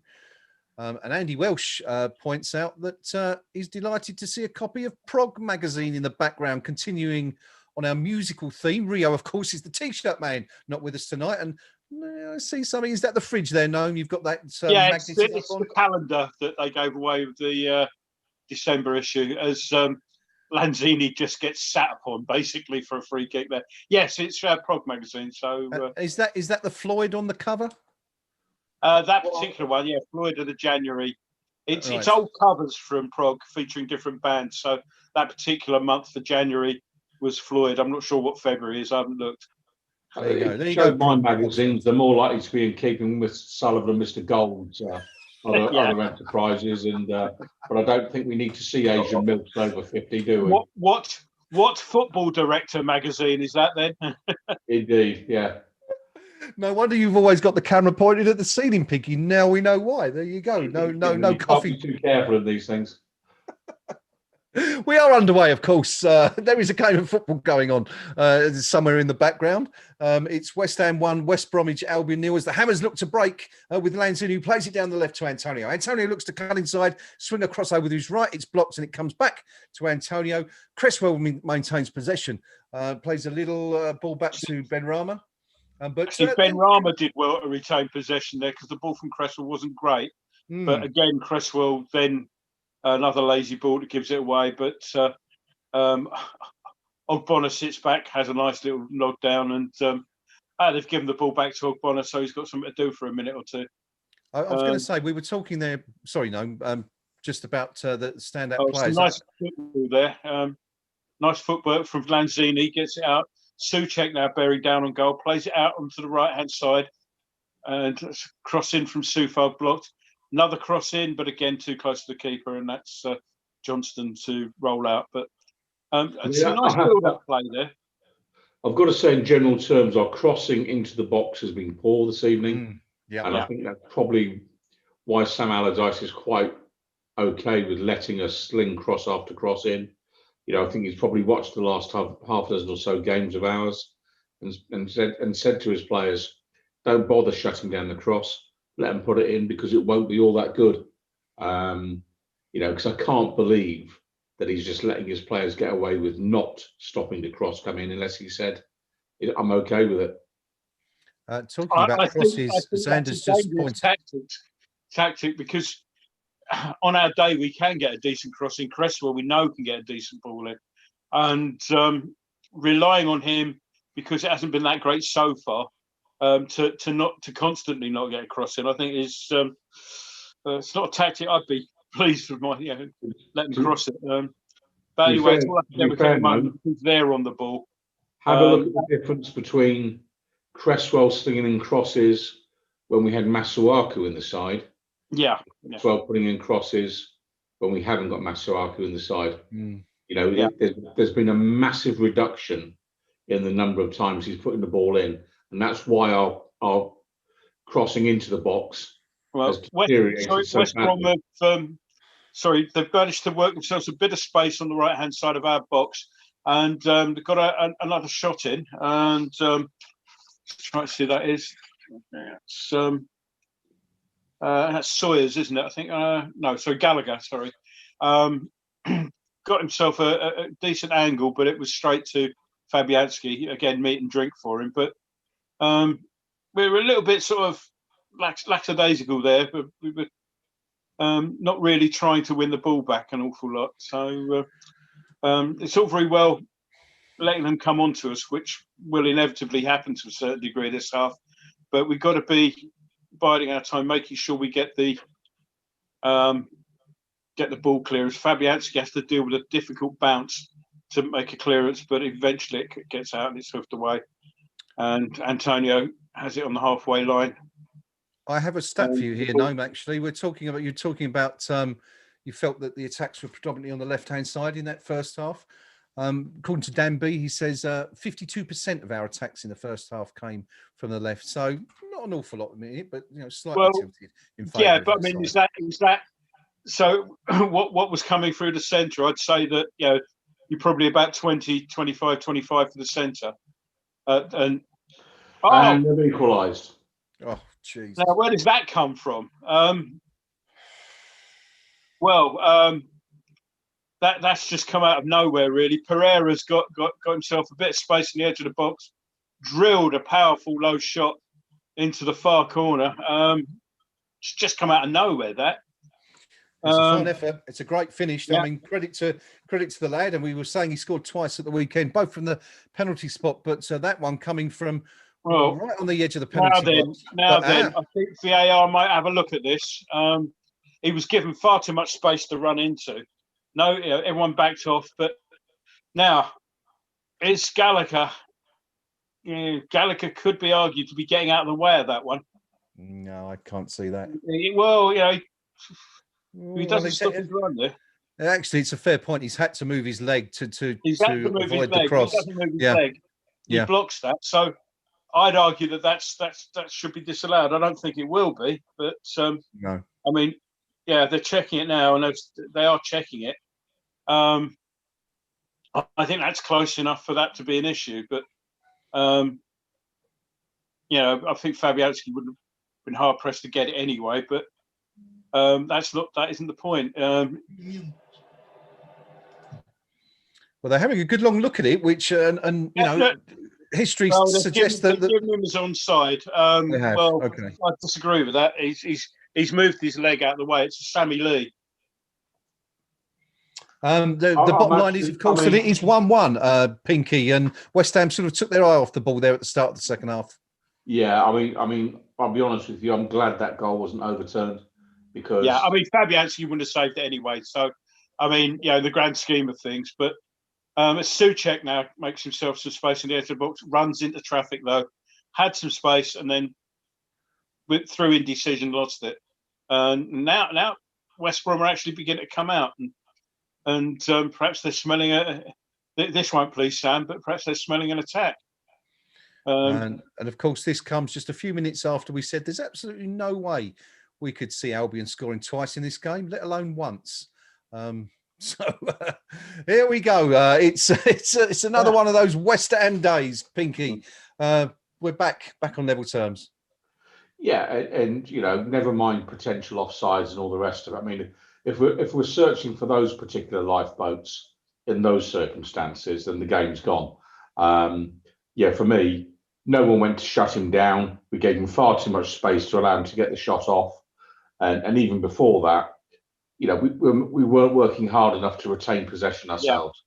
Yeah. We haven't woken up from half time yet, have we? Yeah, no. For the next 15 minutes, I said, hang on to the ball, play lots of balls square along the back, and just move Albion about, make them chase us. What do? Give them the ball, go to sleep, let them frankly just go straight up the middle. Oh, look, there's acres of space, I'll have a shot. Yeah. Really poor by West Ham. Really very, very, very disappointing. And of course, it also means our clean sheets record has gone. We lost just over 4.5 matches without conceding one, which of course is is pretty damn fantastic, but disappointing circumstances in which to concede their Gnome. But I suppose it's always disappointing when you concede, isn't it? Yeah, but more so because notwithstanding West Brom actually get the ball into a dangerous position again, and it's blocked out for a corner this time. Why do we do this so often? When we come out for the second half, where it's Dawson's played that out for the corner. It nearly turned into a 1-2 for the West Brom lad. Yeah. But he opted for the corner. But why does this happen so often? We're looking good. We're keeping the pressure up. We scored a goal just for the interval. Come out, and it's like we're a different side. Corner comes in. It's partially cleared, and then Benrahma completes the clearance back on the halfway line. But yeah, come on, West Ham, it's got shades of that Man United game a few weeks ago for me, this one, the way this second half has begun. I fear the worst currently. No, let's hope that the Hammers can pick up and get back on track here. Soufal's just done well there defensively. Come away with the ball. He's looking for options. There weren't many ahead of him, but he's got the ball to Lanzini now. Souček and now Bowen. Again, a loose ball. It takes a flick off, and now West Brom are bearing down on the box again. Come on, Dawson. Again, a cross comes in, but Fabianski's it's well near him. It's very easy for him. That's Robinson again, I think. So come on, West Ham. Let's bring it forward now. What's going wrong here, Pinky? We're 10 minutes into the second half, and we've barely seen the sight of goal yet. I mean, they've absolutely mugged us. We've come out half asleep for the second half. Convinced the job is done. We've got the goal, lads. We hardly ever concede these days. Life's good, and then we've found out the harsh way that in this division, even the poor teams, if you give them time and space, will score against you. West Brom didn't actually do anything magical for their goal. Yeah. Other than just run a bit harder and take a chance. Well, we've settled a little bit in the last minute or two, and we've actually been pushing up. And Cresswell's earned a corner. Now I've said that that they looked vulnerable in the first half when we got a corner. So as Ogbonna comes forward, there's a player to be looking at the moment. We know they're not good at corners. We know we can be. So let's make the most of this. Well, we certainly saw it in the opening minute, didn't we? Where both Ogbonna and Dawson were completely unmarked. So fingers crossed as it comes in. Yeah, ball's cleared part of the way, but it's ball's played back out to Cresswell, but there's too much on it and he can't keep it in. Again, it didn't look convincing from West Brom as that came across. Yes, they certainly look vulnerable there, don't they? No, we have a friend of the site who's just posted a comment on YouTube for you. Jeremy Nicholas says, "Hello, Jem. Hello, mate. Good to see you, mate." Jeremy says West Ham and West Brom are both playing badly. However, I can see Wolves winning this triangular game. Yeah. That'll be it. So Sam will come away with no points and Wolves will get an extra one. Good to hear from you, Jim. Hope you're keeping well down there and doing all right in lockdown. As I said, Jeremy Nicholas, an old friend of the site, someone who's done live shows with us in the past. And Jem, I will get round to reading your book one day. It's an old joke between me and Jem. It's 1-1 here. West Ham 1, West Bromwich Albion 1. 57.5 minutes gone. The Hammers, we thought would be cruising in the second half, but we've conceded a goal and we're struggling. But West Ham, Pinky, just beginning to rally a little bit now and look a bit more like we were doing in the first half. Yeah, I think one or two of the players have woken up and realised, unless they start. It's a nice ball in for Bowen. Antonio, Lanzini, you have to score that, son.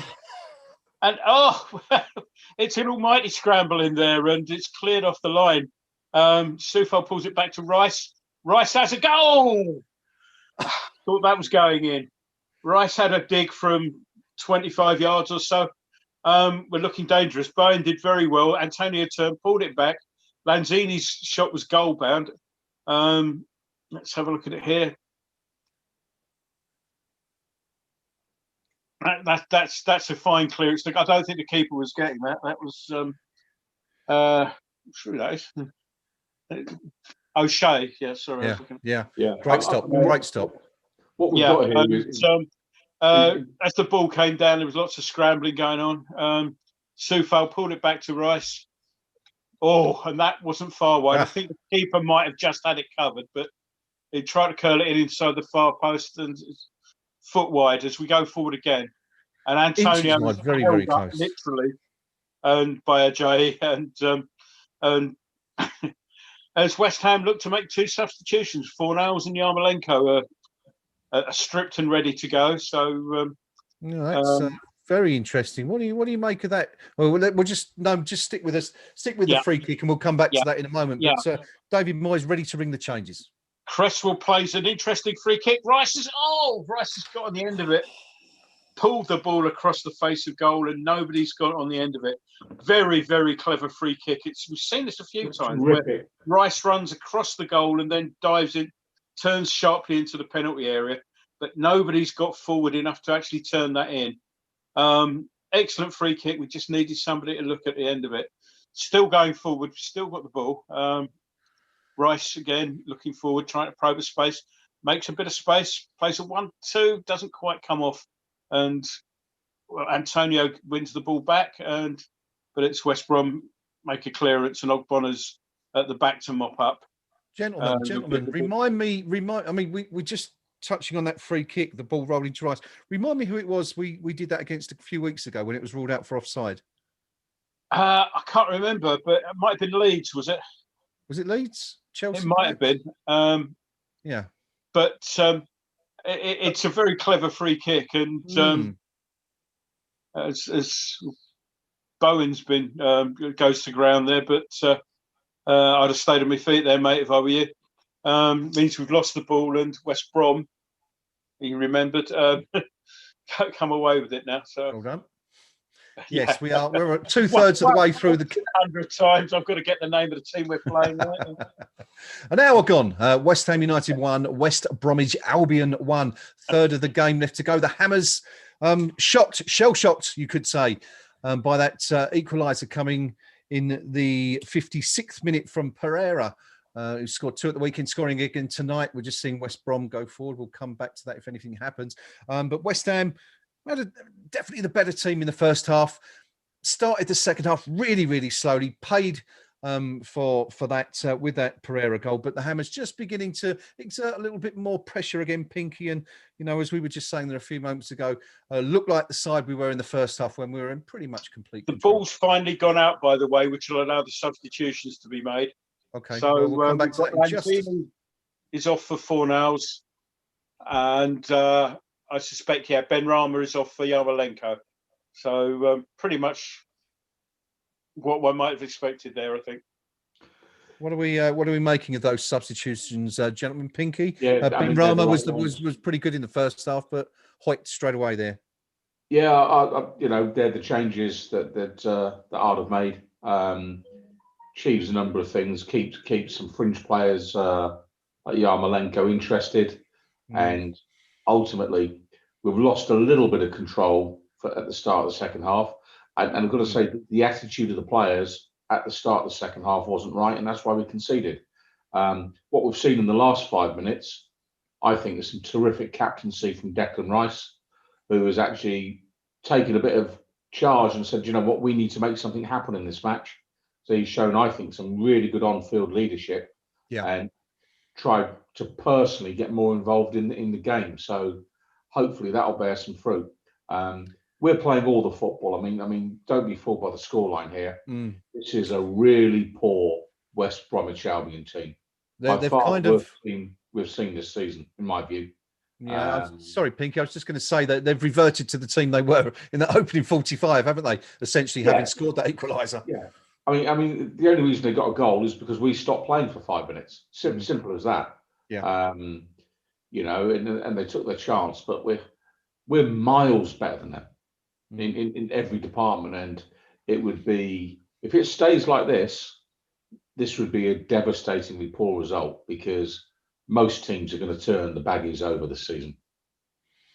Yeah, there's still plenty of time. Of course, we've got about another 26 minutes or so to go as we see Oh, Kufal Bowen's sling in. one into the box. Bowen's through on goal, and it's a poor ball back. Lays the ball back, looking for Fornells. I think it was their known, but it was a poor pass. Yeah, it was looking dangerous there. We've won the ball back though. Souček in the middle. Fornell's now looking to take up the strings, and the ball's outright to Coufal.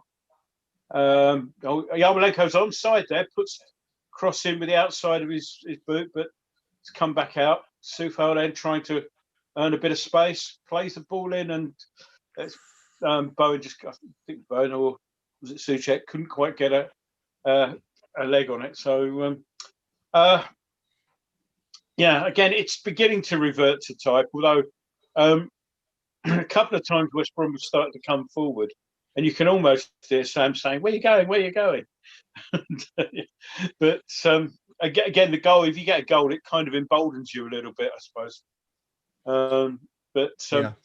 We need to be, I guess we might need to be a bit patient here, because that's what they're, we know what their game plan is because we played through it in the first half. So let's just play it and work it. Nice ball from the back there, and it's Yarmolenko cuts it back. Sorry, it's there with you. Right. A little bit filling around, and Rice now central, pays it out to Cresswell. Cresswell gets the cross in. Nodded back, and Antonio! In there. What was I saying 2-1. about Cresswell getting the cross in? There it is. West Ham back in front. Pinky. Yeah, and the point being there, Gordon, the first decent cross we put in for a while. Exactly. And it leads to a goal. I think it's a dangerous tactic to let him keep getting crosses in, because one of them's going to come good immediately. But my point stands. The quality of our crosses the last 3 or 4 games, in general terms, has been poor. But for this particular one, we've worked the ball well to the left. Cresswell there, loads of time, sends it in. I think it's Yarmolenko that crosses it back in, heads it back into the middle, and Antonio just gets a boot on the end of it, swings it. Keeper's got very little chance of stopping that. So good goal by West Ham. And you have to say, for the manager, he brings Yarmolenko on. Yep. Within 2 minutes, 3 minutes. He's got an assist. So it was a good build-up. It was a well-worked goal, that one as well. So, right. Gentlemen, I have some news, breaking news. Our high spirits might be tempered very quickly by this breaking news. Rob Harris of the Associated Press reports that the Premier League are investigating the circumstances surrounding the claims by Sam Allardyce of an agreement for Snodgrass not to play against West Ham tonight as part of his transfer to West Bromwich Albion. Our fears at the very, very top of the show being confirmed, Gnome. Yeah, it is a worry. I think quite a lot of the issues might be, though, what was actually in the contract, as the ball's played back to Yarmolenko, who gets a shot in, but it's well saved by Johnston. If there's nothing in the contract, one of the things that the Premier League and the authorities hate is where there are sort of disguised terms. There are things that are in that are understood that aren't actually shown in the written contract. Yeah. So it'll be interesting to see what comes out of that. As I say, I did worry when Allardyce was saying that there might be an issue. One of the things, I say, they may be looking at, if they find it in the contract and it's all up clear and above board, then as long as there isn't any particular rule against that thing being in a contract, then there might not be an issue. But I'm going to put a different spin on this. I think Sam Allardyce knew exactly what he was saying. I think he said it for a reason. I suspect he may have found out relatively late in the day that he couldn't select Snodgrass, that his chairman may have done a deal, and I say stress the word may, have done a deal with our chairman, and maybe, just maybe, Sam wanted somebody to look at the contract, deliberately to say, well, do you know what? I'm getting told I can't select the player. let's just check the validity of that, and maybe I'll teach my chairman a bit of a lesson here, and West Ham's chairman a bit of a lesson here. Say, stop interfering in this stuff. We know that Allardyce was a little bit cheesed off, shall we say, with the interference from David Sullivan when he was, of course, manager at the club. He's gone on record before stating that he would occasionally turn up at the training ground to find players he didn't even know there for selection. As we're just seeing West Brom make a change. And I was going to mention that actually, Pinky. I'm glad you raised that, because I just wonder if Sam sort of saw that as perhaps a little opportunity to, have his own back a little bit. Oh, I think there's an element of squaring away the book, and because what does it cost Sam Allardyce to say it? What punishment would the buying club get? And the answer is none. They'll receive no sanction. So Sam Allardyce has got nothing to lose by saying, do you know what? Let's just have that. Would they receive no sanction? Because you've got Snodgrass is contracted to West Brom. Yeah. And so those are the two parties involved. Now, if they've allowed us to dictate that he's not allowed to be picked, West Brom will be guilty of allowing third-party influence in their team selection. I'm not sure that's how it works in these things. No. I'd put every penny I've got in my pocket at the minute on if a sanction gets applied, it's going to apply to one club and it'll be ours. Well, we shall see. We'll come back to that. We'll keep an eye on that one after the game, and we'll come back to that and discuss it then, because obviously quite concerning if there is going to be an issue there. And you would think West Ham would know better, given what's happened in the past. West Ham do lead here at the London Olympic Stadium by 2-1. We're inside the final 20 minutes of the match. The second goal coming 5 minutes ago from Michail Antonio. I've got a feeling there might have been a slight discussion as to whether it was perhaps an own goal. Rather than Antonio who scored it, but again, that's something we can discuss. Really well there to get ball side of a player that had originally won the ball and draw the foul. That's superb forward play there. The ball was played up. The defender won the ball, played it away, but Antonio got back at the ball, and the defender had no option but to foul him, but to go through him. So very clever play from Antonio. Free kick, dangerous position. Out on the West Ham left, as you might expect, Cresswell looking interested. Fornals is over there as well. He might swing one in towards goal, but I think it'll be Cresswell with one curling slightly away. We'll just see now. Eventually, interesting wall from Albion there. Cresswell, it's all cleared, not very convincingly. Souček goes down under the challenge. Probably not a penalty for me on first looking, but. It's the sort of thing that I think he's been caught, but I don't think it's an out-and-out foul or anything like that. But Souček still licking his wounds there as West Brom come away with the ball and dived in a little bit there, but Rice again nearly wins it back, and eventually a West Brom player goes to ground. Not quite sure there's a foul in there. Strange one. Little stat for you. Another little stat for you regarding Michail Antonio. Michail is now the outright top Premier League goal scorer at the London Olympic Stadium with 14 goals, while each of his 41 goals in the competition have come from inside the box. Oh yeah, who knew that? There you go. Knew that he hadn't scored from outside. Interesting replay of the Souček thing. Souček kind of had his foot on the ball. And the player did come through and kick the ball through his foot there. So, interesting bit of contact. It was probably marginal, but as I say, West Brom now have a free kick. It's about 30 yards out, looking at the cut of the grass there. Fabianski's lining up his wall. Pereira's on the ball. About 28 yards out, looking at that. So we're just waiting for it to be taken. Pereira's still looking over it. Chipped in from Pereira out to the right-hand side. And now the cross comes in finally. and it's cleared out, and Antonio brings it away. Gets slightly clipped, but he's too strong for the defender. Antonio bearing down. He's played it left to Fornals. He's bearing on the penalty area now. Cuts back. He's played it back now to Rice. Momentum's gone a little bit. Not like that. Rice pulls the trigger and shoots from 30 yards out. Wayward. There was a great comedy moment there as Michail Antonio burst through the centre on that run and literally just shoved his opponent. Here we go. Who is it?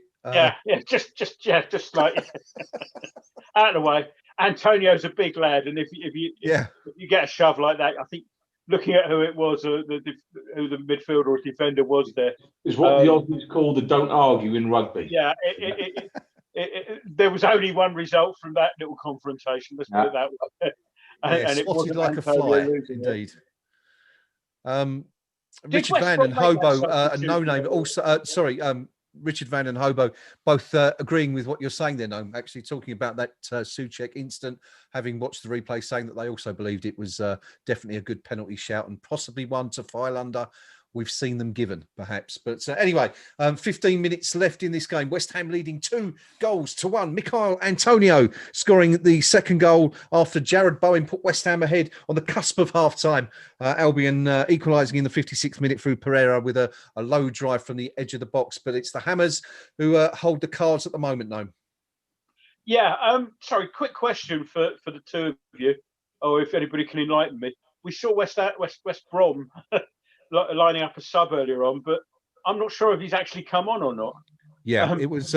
He did actually. It was Furlong who came on for Grzycki, who of course. Okay, yeah, I missed the caption. Sorry, just to enlighten me. Oh, there he is now. Yeah. So. Yeah, on the 70th minute, Grzycki, of course, was involved, wasn't he, heavily in the first 2 or 3 minutes with a couple of dodgy challenges, and I don't think we saw anything else from him after that, really. Yeah, pretty much.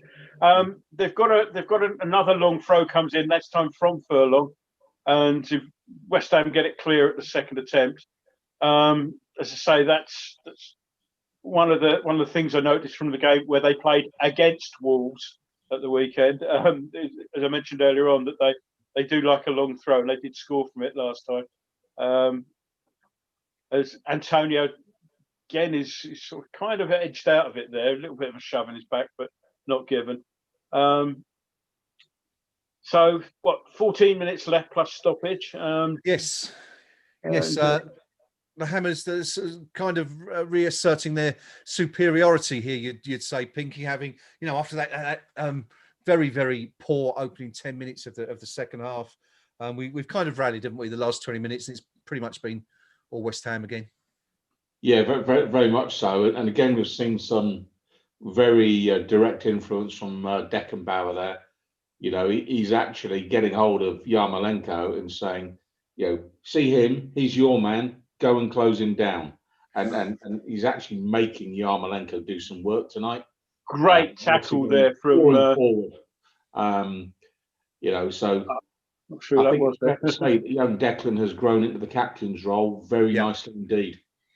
Yeah, he's done very well. Had a couple of sighters, hasn't he, Pinky, as well tonight? But hasn't had the sights correctly aligned so far. Yeah, that's true. But it's the West Brom are pushing forward at the moment, guys. Cross comes in from the right, it's headed back, and shot from the edge of the box from, I think that's Sawyer's. What's his name? Gallagher, which is holding his head because he really ought to have worked the keeper a little bit better than that. It's almost he's tried to cut across it, and it's straight into the arms of Fabianski. I think a little bit more power and a little less finesse on that might have caused problems, but just a little reminder that we need to keep awake for the full match. Very much so. Very much so. Sorry, we were just chatting about Declan Rice there.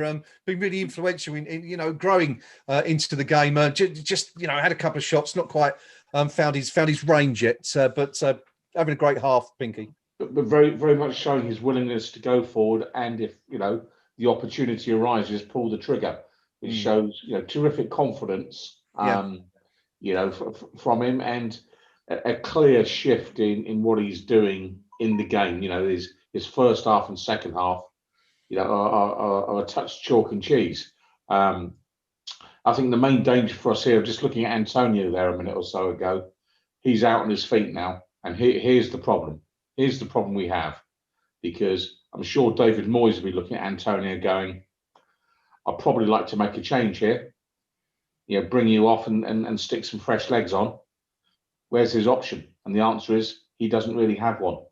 And this is where it could come back to haunt us, because he's been so important in holding the ball upfield. Tired legs, he might not be able to do that for us for the last 10, 15 minutes. Yeah, very much so. Just going back Just to seen another long Snodgate, throw. and someone's mentioned that West Bromwich Albion have put out a tweet regarding that, and they did actually do it just before the game kicked off. The tweet from Albion stating the following: Sam Allardyce has confirmed Robert Snodgrass is unavailable to play in tonight's game, owing to the agreement reached with West Ham to sign the player. So Albion have spoken on that, and obviously that's one that's going to run and run, Gnome, as we just see Livermore replaced by Albion. Robson Carney's the sub. It's a little bit of a concern, isn't it? We just saw yet another long throw thrown in. It was cleared out to the edge of the box. Two West Brom players appeared not sure which one of them should go for it, and really the wrong one did, and it was just volleyed high and wide over. Antonio plays the ball down the line now to Bowen, who's out on the left, looking for help. Down at the corner flag, and he's being shepherded by two West Brom defenders and finally loses out. Antonio puts a block in, and eventually they hoof it long, and that was Dawson, I think. Just Sufo, sorry. Good defensive header as they try to break on with a long ball. And yeah, Antonio, you mentioned him being tired. That was a tired attempt to control the ball there. It's just come off his foot and rolled out. We lose possession as a consequence. Yeah. Difficult to see what we can do there, because as we've said, Yarmolenko and Fornals are on. Who's left? You don't want to lose your one major out player. I mean, even a sort of tired Antonio, if the ball's played to him, can at least sort of hold on to it and give himself a moment while somebody comes to join the attack. Yeah, but tired players pick up injuries, and yeah, I know. I'm with you exactly. I know exactly what you mean, Pinky. But I'm just going to drag us back briefly again to Snodgate, as I'm going to call it from now on. If anything happens on the pitch, no, do feel free to. Well, we're going forward now. Antonio decides to try and call one at the top corner of a completely different goal in a completely different ground. So Noble is about to come on by the looks of things. Kevin Nolan's giving him his instructions. Antonio's looking. They've immediately focused on Antonio as the likely candidate for him to come off. Noble's still wearing his tracksuit top, so been up for 5 minutes while he gets dressed, obviously. Yeah. As I was saying, on Snodgate, Allardyce saying there was an agreement between the clubs that this game he would not be allowed to play. We could only get the deal done with that. And according to Oliver Kay of The Athletic, the Premier League rule I7 appears to prevent that type of agreement over permanent deals, hence why the Premier League are investigating.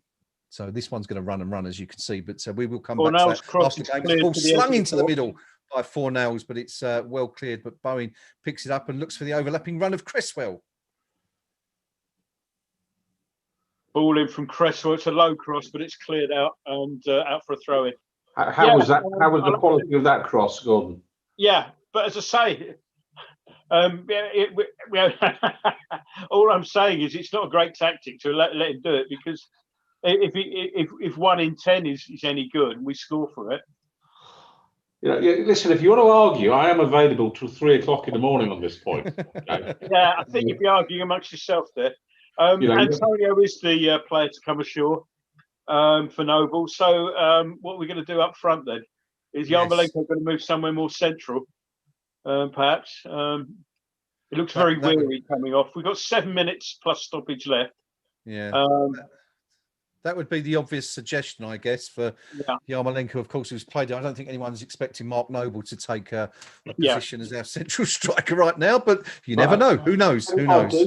I'd put Souček up top and put Noble next to Rice. Yeah, why not? Why not? Yeah. Kevin Nolan just indicating to the players to keep their heads, stay alert. Not long to go now. 6 minutes of normal time left to go, plus whatever stoppage time will be added on. Gnome West Ham have another throw on deep in enemy territory. Yeah, Cresswell were looking for someone to throw it to, basically. Not an awful lot of movement. Bowen shows willing, and it's got the ball down again. He loses out down in the corner flag, and again it's played long. But Rice gets in there and may have caught the West Brom player who's looking a little bit aggrieved and rolling around, but he's up and hobbling away, so no major damage done. The ball's back with Johnson in the West Brom goal. But that's where we need to be really savvy, because if we're losing the ball out in the corner flag and they're hoofing it long, we want to make sure that we've got enough back there to be comfortable and not to commit too many forward now. Yeah.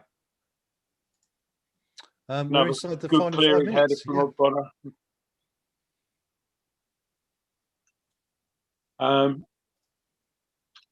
West Brom now, sort of, obviously, it's getting to those desperate hours. Again, it's pumped in. Again, that's Cresswell heads away, and it's played out. Fornals is looking for a long ball to play diagonally. Played it up towards, I think it was Souček, who was it, Yarmolenko.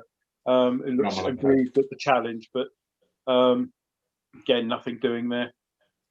It's played long down the line, down the channel. Cresswell is watching that out. He's fouled. So I think the linesman was given a goal kick there, which I think the one thing it wasn't was a goal kick. But yeah, it was a foul because Cresswell was shepherding out and he got bundled over. And the linesman, Vince Robson, has been given as a foul. So I thought the linesman was indicating a goal kick, but difficult to see from the angle what way the flag was pointing. I think the other thing that's quite noticeable is Pablo Fornal's work rate without the ball relative to, say, what Manny Lanzini does. And I think one of the revelations this season has been Fornal's work rate. He runs and runs and runs and runs, and he's exactly the sort of player a team needs to do a lot of the leg work. And if I was a teammate of Pablo Fornal's, every Saturday night you'd buy the bloke a beer, because he is doing the running of several players, no question. Yes, definitely a grafter, and has been since he came to the club. That often overlooked by some fans who sort of talk about end product, but definitely always 100% work. Played O'Connor, well played O'Connor, son. 3 minutes or so left to go now. West Ham still just ahead here against West Bromwich Albion in our 19th Premier League game of the season. Of course, if it stays like this, West Ham will move up to 7th in the table, back above Southampton and Chelsea, and level on points with Everton in 6th, albeit with a slightly inferior goal difference. Of course, there is time for that to change yet. Albion still time to grab an equaliser. Sam Allardyce looking increasingly frustrated and annoyed and barking his orders out from the touchline there as he checks his fake Rolex. As we enter the last few minutes of play. I think we are done, gentlemen, aren't we, in terms of substitutions now? We've had 3 on. We had Yarmolenko and Fornals, and then later on Noble on for Antonio. That's us done. Albion have brought on Furlong for Grzycki and Robson Kanu for Livermore. So I believe my notes are correct. They've still got space for one more. But anyway, I'm sure that won't be uppermost in Allardyce's mind as they look to grab this equaliser. West Ham looking to hang on, and a ball slung into West Ham's really box, cool. Easily dealt with by Kufal quite comfortably. 2 minutes left to go. Gnome. West Ham hanging on in there. Yeah, it's not really hanging on, is it? I mean, West Brom have now got to come at us if they want a point, as I say, for Sam to respect. But they're not looking incisive, and that's a good ball from Souček, which Yarmolenko picks up, and then ends up not controlling and losing the ball, which was a shame because it was a promising position there. So we need everybody get back and regroup so that we don't have a silly last couple of minutes. I don't know if you start of the half. Sorry, Gnome. I don't know if you guys touched on it while I was just updating the site there, but it's Bowen, of course, who has been playing up front. It looks like he's taken that Antonio role. Good chance there for Albion, though. Yeah. Again, it came down our right-hand side. Cross came into. Oh, that really, you really should do better than that. That's not sure that was. Is it Furlong? No, might be Furlong. Let's take it back. It was 2, not 12. Yeah, he really should have. That should have been an equaliser. Hopefully that will be the wake-up call that we need to stop that sort of thing from happening. Sorry, Pinky, you're going to come in there and on that. Right, Andrei Yarmolenko. Yeah, he drifted in the field just 4 or 5 yards. Yeah, creating acres of space for the Albion to attack down that flank. He does it week after week, match after match. He's an absolute liability defensively, and every single opposition team knows it. Yeah. When Yarmolenko comes on, target the space in behind him that he is going to leave. And if there's one player we need to shift this window now, it's him, because he'll cost us points. That Albion should have scored from that. Yeah. Golden opportunity. You wonder if they'll get another chance as gilt-edged as that one. As the fourth official indicates, there will be a minimum of 4 additional minutes played in this tight encounter between the two Wests. Gnome, we're in the first. We've nearly survived the first of these 4 additional minutes, and Albion, what a chance that was for Furlong there. Big opportunity. Should have scored it. He just got his bearings totally wrong. Yeah. Balls on the halfway line. West Brom have got a free kick.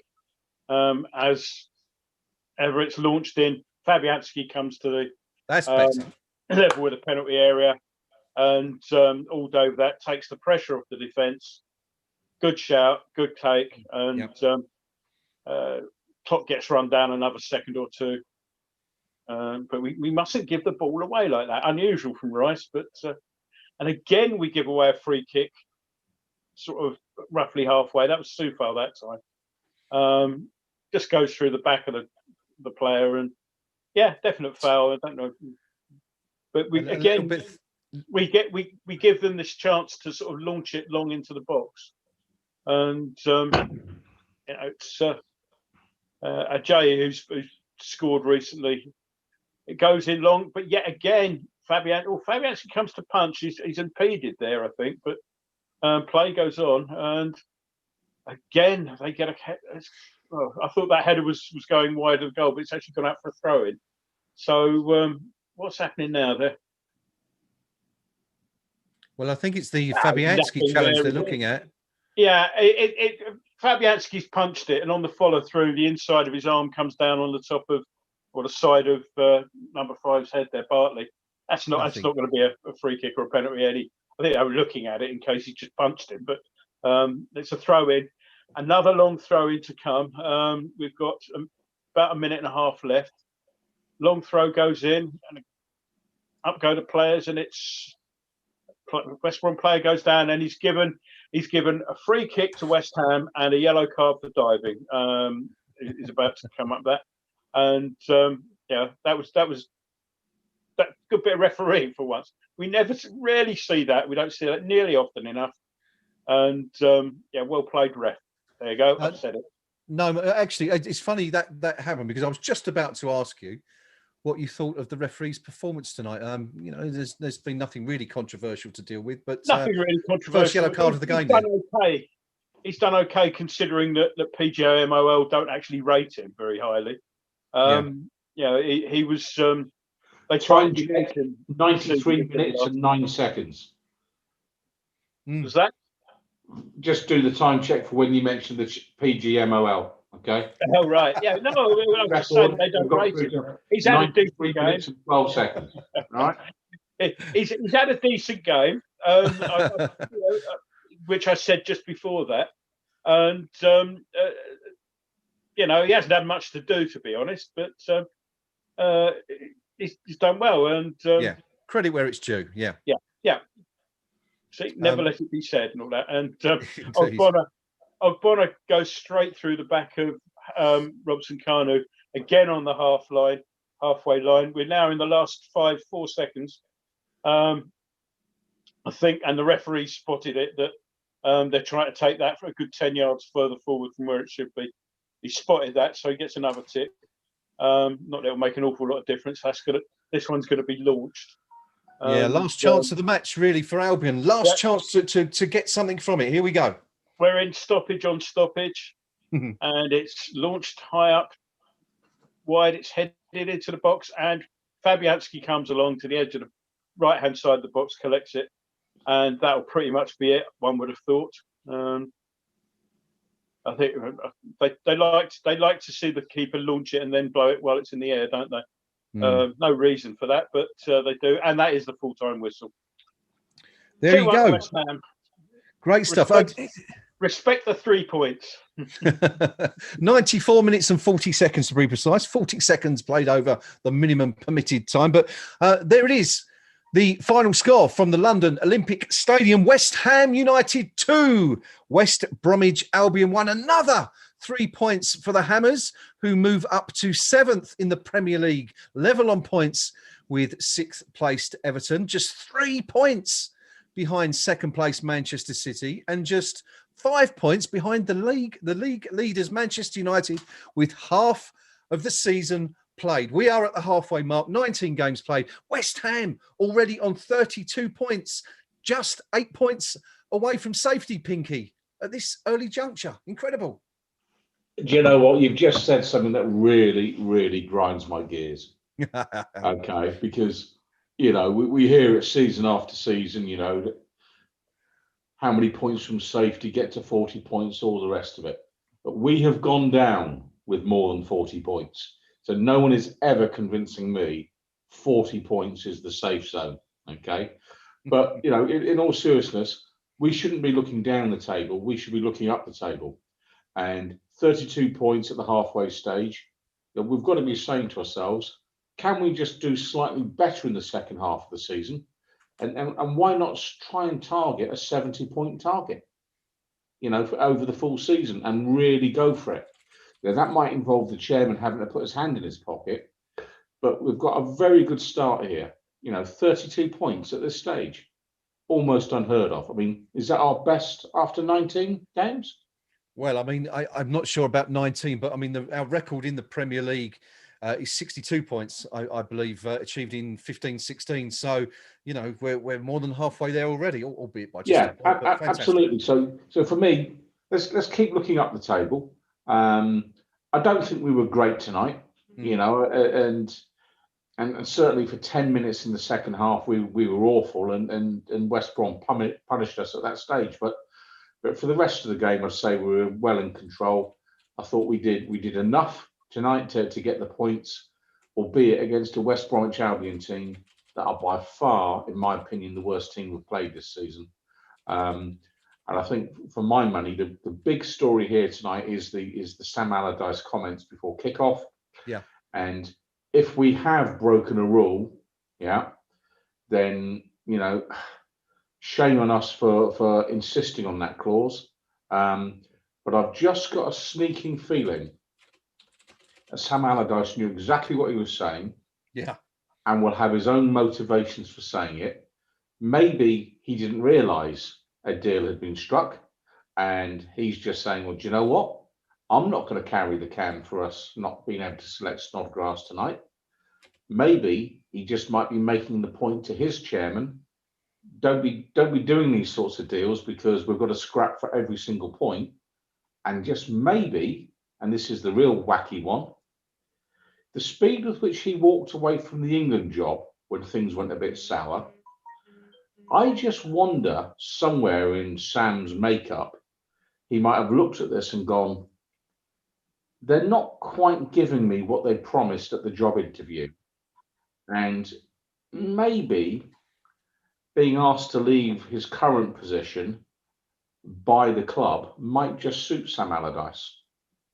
A very interesting theory. Well, we'll see how that one pans out. But you know, as you say, it was a very deliberate decision, clearly taken by Allardyce to mention that agreement, and you certainly feel that it wouldn't have been to the benefit of either club. That's for sure. So.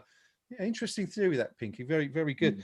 And we'll see. And of course, we'll talk about that a bit later. I think as you know, as we sum up what's happened this evening. But just coming back to the match, West Ham have secured the 3 points. Pinky, you're saying there West Ham didn't play particularly well. I'm sort of just wondering, when was the last time we did play really well? Because we've had a few of these games now, haven't we? Stockport, Burnley, you know, Everton. I suppose you could say we played well, but again, a lot of people didn't feel that was a particularly entertaining performance from the Hammers, without wishing to, you know, and go over old wounds. But you know, we're eking these results out, aren't we? It's all very perfunctory but not particularly entertaining at times. It's most unlike West Ham. I mean, let's be honest. Yeah. I thought against Everton we played really well, albeit not the sort of the style that some people might prefer. But I thought we played well that night. Tonight, I don't think we did play all that well. I think we made West Brom look better than they are. And as I've said it twice, I'll repeat it. The worst team we've played this season, no question in my mind. And the good news for us is we've beaten a promoted club. And that, you know, when you're playing the clubs that have come up from the Championship, one of the things you've got to look for at the start of the season always is, do you know what? Those three teams, we want to get as close to maximum points from them as we possibly can. And yeah, we've done that tonight. We've got all 3 points. Yeah. I thought we played so far within ourselves, you could almost see the change in gear in a player like Declan Rice. You know, for most of the first half, he's in second gear. By the time we'd gone all square in the second half, he'd shifted through several gears and was starting to say, do you know what, I'll impose myself in this game a bit more. And it's, I'm not suggesting he was coasting per se in the first half, but he was certainly playing well within himself. I thought Bowen did okay this evening in general terms, but Antonio, against this caliber of opponent, you know, I mean, Antonio will be laughing his head off on the bus heading south, going, one of the easier nights I've ever had. I was a lot better than my opponents tonight. His opponents, meanwhile, will turn up rather sheepish at their training ground tomorrow, going, sorry, boss, I just couldn't handle him. and they couldn't. No, they certainly couldn't. And another goal for Antonio, another really important goal as it turned out. Gnome, Pinky's pointed out there that, you know, this is very, very most un-West Ham like this season. We're beating the teams we're expected to beat. You know, Pinky mentioned the promoted teams. We've beaten Fulham. We've beaten West Bromwich Albion here tonight. We've beaten Leeds. Talking about the other clubs at the bottom, you know, the Burnleys, the Sheffield Uniteds. We're beating these teams for a change. It's something we don't often do. So I guess that's, you know, we'll come back to that in a second, but let's have your summary first of all of what we've seen tonight. You know, West Ham winning 2-1, played really well, didn't we? Apart from that sort of 10-minute spell at the start of the second half. Yeah, if one of those games, we're always going to need to be patient and patient in the build-up, because as we've seen recently, Burnley and Stockport.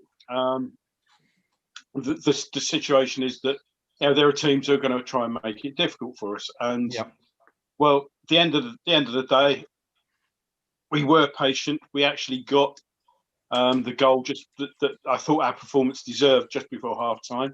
Good time to do it. The problem was that it was always going to change the dynamic of the second half. And if we'd scored 5 minutes into the second half, I think we might have been a bit more prepared for it, because it would have happened while we were out there. But we've scored, we've gone off, we've come out, and all of a sudden things have changed. and we're not ready for it. So I mean, just a fact of life. We're never at our best. Also, the second at the at the start of the second half. I don't know why. It just seems to be a thing where we do turn off. The good thing was that, okay, it happened. We turned around and said, right, we shouldn't have done that. We should be playing better. And we switched back onto our previous mode, taking the game to them, probing. I thought Antonio's goal was a splendid goal. The build-up play, and it was a good striker finish. And, overall, I thought we were worth the win. Yeah, it wasn't pretty. I was just having a quick look at the forum there, and one post caught my eye. Well, a few caught my eye, but one post that from Macca 1973. He said, "We knew these games against Burnley and West Brom were going to be ugly. West Ham teams of old might have been bullied and lost these games. 6 points in 4 days." And there is that to it. I mean, these are games where there was a bit of intelligence out there once they equalised, and it was okay. Let's not panic. There were a couple of efforts. They had an effort near the end, which I think it was Furlong really ought to have done better with that, and that was switching off again towards the end. We've got to try and cut that out. But overall, not pretty perhaps, but definitely worth the points, and not to be sniffed at. Respect the 3 points. David Moyes, Gnome, often criticised in the past with regards to his substitutions and the timing, and even more so, it seems, when we're in a strong position. Very proactive tonight. Those 2 big changes in the 62nd minute. Lanzini being replaced by Fornals. In a second, because there's a point coming up on the box that I'd like to. I'll come in on that if you want, Graham. Please do, please. So Ben Rama, who we felt had played really well, replaced by Yarmolenko, but early change from Moyes and effective. And a sign that, do you know what? This is a game we want to win. I'm going to make a positive change because we need 3 points here tonight. And what's encouraging for me there, that is a manager that's looking up the table, not looking down the table. And just considering, tonight's other game, Leicester City against Chelsea. Leicester playing tonight to go top of the league, and if they beat Chelsea, we'll be sitting above Frank Lampard's Chelsea after at the halfway stage of the season. I could imagine that the phone call that young Frank would get tomorrow morning from a gentleman in Israel probably wouldn't be that complimentary. So, Lampard under a bit of pressure, and it's results like ours tonight that create that pressure. Because being no doubt about it, in years gone by, this was a game we'd have probably settled for a draw, maybe even capitulated to a narrow defeat. But the manager, he's made those changes because he wants to send the message: go and win the game, lads. Go and win the game. And had we not done so tonight, it'd have been an utter travesty, because we were far the better side. The difference in quality, the opportunity that Furlong put it wide. Yes, he absolutely had to score. They'd done everything right to carve out the opportunity. They'd done their scouting. They knew Yarmolenko would go AWOL. They worked the ball down that flank. All he's got to do is just get it on target, and they take a point. And it's things like that the Albion manager would look at and go, that's the difference. That's the difference between the Championship and the Premier League. In the top flight, you get that chance, you've got to take it. I mean, manager after manager will turn up and tell you and say, you've got to take your chances. And the other aspect of tonight's game that Allardyce, I'm sure, will be spitting feathers about, in the last 4 or 5 minutes when they're sending long deliveries into our box. Imagine if Robert Snodgrass, a player with his accuracy of delivery, had been available to Sam Allardyce tonight. That's the precise reason why Sam Allardyce has signed Robert Snodgrass. Yeah. When you get into the sort of the Hail Mary zone, who have you got that can actually put a ball on a sixpence and actually create the opportunity for somebody in the box? And Snodgrass, in that budget area, he's your man for that. Yeah. And for Allardyce tonight not to have that player available, you could understand why he might be less than enamoured with his employers if they've done a should we say, gentleman's agreement of whatever description with David Moyes' employers. It's hard enough when you're at the wrong end of the table, when you've got your full strength squad available. When the player who you've gone out and signed and said, right, we'll have him, because we know there's not a lot of money to spend, but he could make a difference. Only to be told in one of the games that you would target to get something, you can't play him, you're going to be furious. Yeah, it's. I mean, and as we've said since we first came on air before the match kicked off, it's one that's going to we're going to have to watch that develop. And it's clearly going to be an issue. We've kind of speculated why Allardyce made that statement at the start of the game, and of course, time will tell why he actually did that. But it's a very, very strange thing to say. But I want to kind of roll back. If we can briefly, Gnome, are you back with us, or are you still? Yeah, I am. Okay. It's just an interesting couple of points raised. Firstly, about our second goal, there was a suggestion that Yarmolenko, excuse me, when he headed the ball back, there might have been a slight nudge on the defender. Looked at it again, and it's just normal contact rather than anything. And I think that was the conclusion they came to. Okay. However, the other point they were looking at was the Souček penalty incident. Yes, the one that you felt was a penalty. You thought it was. I mean, in real time, Souček isn't one to go down. We've got players that do, and there are players in the league that do. Souček, if he goes down, you've got to think there might be something in there. And when they showed it again, the guy kicked the back of his heel. Souček got there first, and apparently it was looked at by VAR, and for some reason VAR decided there wasn't enough in there to give a penalty. Well, I think I'd argue that point. If you're going to look at it and you see that, that's a penalty. They had Peter Walton there, does his usual defending whatever decision the ref came to was okay. No matter how wrong it was, and he was it based everything on that. So that was the comment that they had anyway. The two comments. That's why I came away from you. Another interesting thing that's come out when I was scouting through, and I haven't had this confirmed yet, but when I was looking through the forum a few minutes ago, it's been suggested that on what we're calling it, Snodgate. That West Ham obtained clearance from the Premier League before entering into the deal.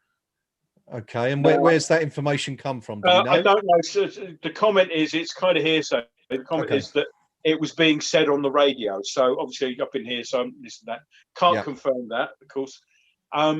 However, if that's the case, it brings an interesting parallel back to the Tevez affair, insofar as when the Tevez transfer was discussed with the Premier League, when the deal was going through on that day,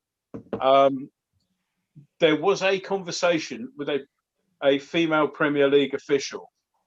Now, it had been the intent of West Ham's legal team to question her about the contents of that conversation. But mysteriously, when it came to the day of the hearing, she was sent on holiday. So make of that what you will. So it'll be interesting to see what contact either or both clubs had with the Premier League in arranging that transfer. And if the Premier League did confirm it was okay, then well, stuff it. We did ask, What is interesting, if I can, but I'm sorry. I mean, I don't think it's right. Don't get me wrong.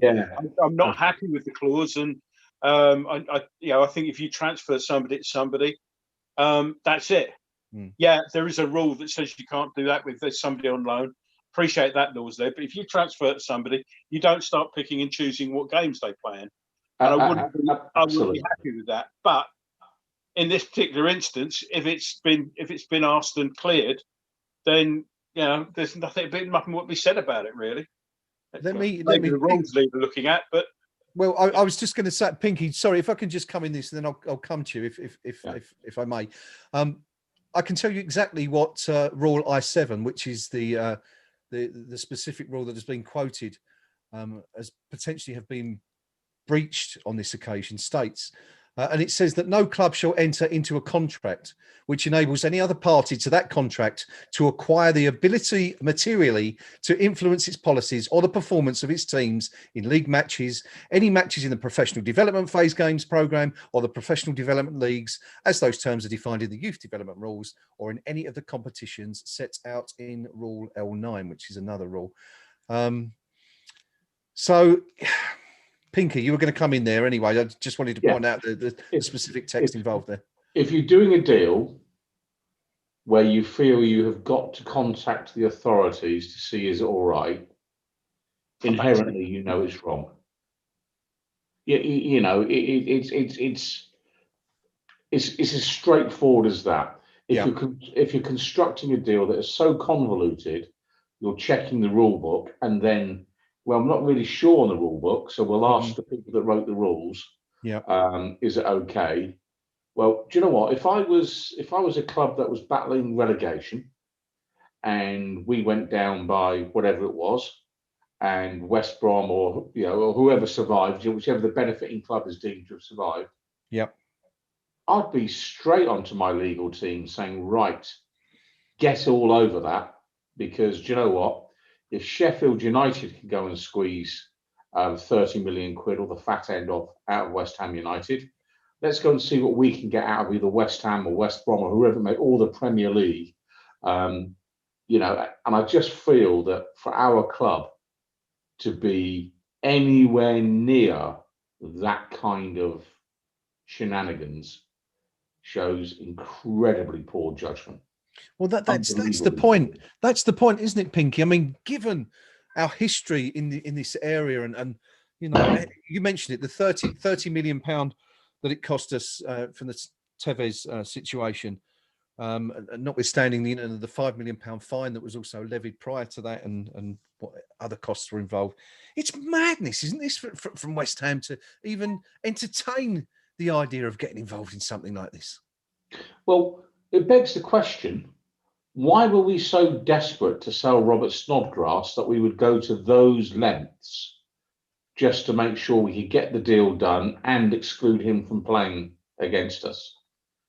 I mean, are we struggling to pay the cost of the diesel for the bus between London and wherever? I mean, we can't be that short of money, surely, that we're having to do deals like that. When the actual simple thing would be, if you want to buy him, and if you want to pick him against us, well, that's nothing to do with us. But it's the fact that the Baggies manager has gone public just ahead of the game, and I can understand the current owners of West Bromwich Albion not being up to speed with the history over the Tevez affair and all the rest of it. I can almost understand David Sullivan, who's not a football professional, not really understanding it all. But I'm bloody certain that Sam Allardyce, who is perhaps the most financially astute manager in the game, shall we say, he'd know all the history of that. He'd know exactly what he was saying. And unless he's trying to work an advantage of some sort, Sam don't say a word. He don't confuse him with being a stupid bloke, because he isn't. No, he knows exactly what he's saying, and there's a reason for it. And I think Gordon's probably got him on the interview at the minute. Are you listening into him, Gordon? Yeah. So we'll find out if he passes comment at all. But I can't believe that Sam Allardyce would ever make those comments unless there was a purpose behind it. No, he doesn't chuck it away. Yeah, he knows what he's saying. I make you absolutely right. I mean, I think that's quite deliberately worded statement, and we, you know, what the intention is. As I said, we'll find out in due course. But I think you're onto something there. I think that's quite deliberately done, and very interesting scenario. Anyway, we shall, as I said, we shall watch that develop. While Gnome is listening to what Mr. Allardyce has got to say, perhaps he's mentioning the situation again. Who knows? We'll find out in due course. I just wanted to go back to something you said when you were summarising the game a few moments ago, Pinky, when we were talking about eking out these wins against teams like West Brom and Burnley. Kind of just had a quick look while we were talking there, back up the list of being as we are now halfway through the season. You know, we're 19 games in, exactly halfway through. Looking back at those games, going right way to, you know, right the way back to Newcastle on the 12th of September. And it's really difficult to see any games in which we've played particularly poorly. Now, the obvious one is, of course, the first game of the season, that game against Newcastle. And even then, you know, the first half, we didn't play badly. We hit the woodwork on a couple of occasions. We're a little bit unfortunate, dreadful second half. Similar story, perhaps, against Manchester United. We were exceptional in the first half, fell apart a little bit in the second half, perhaps a little bit of naivety being our undoing there. The one game which you look at and say, you know, we in terms of the result, which we got a battering, was Chelsea when we lost 3-0. But even that one, I recall we sat here and were kind of couldn't quite figure out how it had ended 3-0. It certainly wasn't a game that, you know, should have ended 3-0. And you sort of look back at the season and you think, you know, this isn't luck, is it? We're not just getting these results by hook or crook. This is a very, very good season we're having. We're not playing badly at all. We've not played badly for an entire game, really. You know, you look back, there isn't one game where you could say, in fact, if anything, I think the worst we've played was perhaps a game we won against Villa when we won 2-1. And I thought we were given a bit of a hiding and unlucky. But, you know, it really is an exceptional opening half to the season and pretty much unparalleled in recent history. Oh, it's a decent first half, being no doubt, and particularly when you consider the broader issues. You know, if you look at David Moyes' transfer budget, that, you know, money he's had to spend.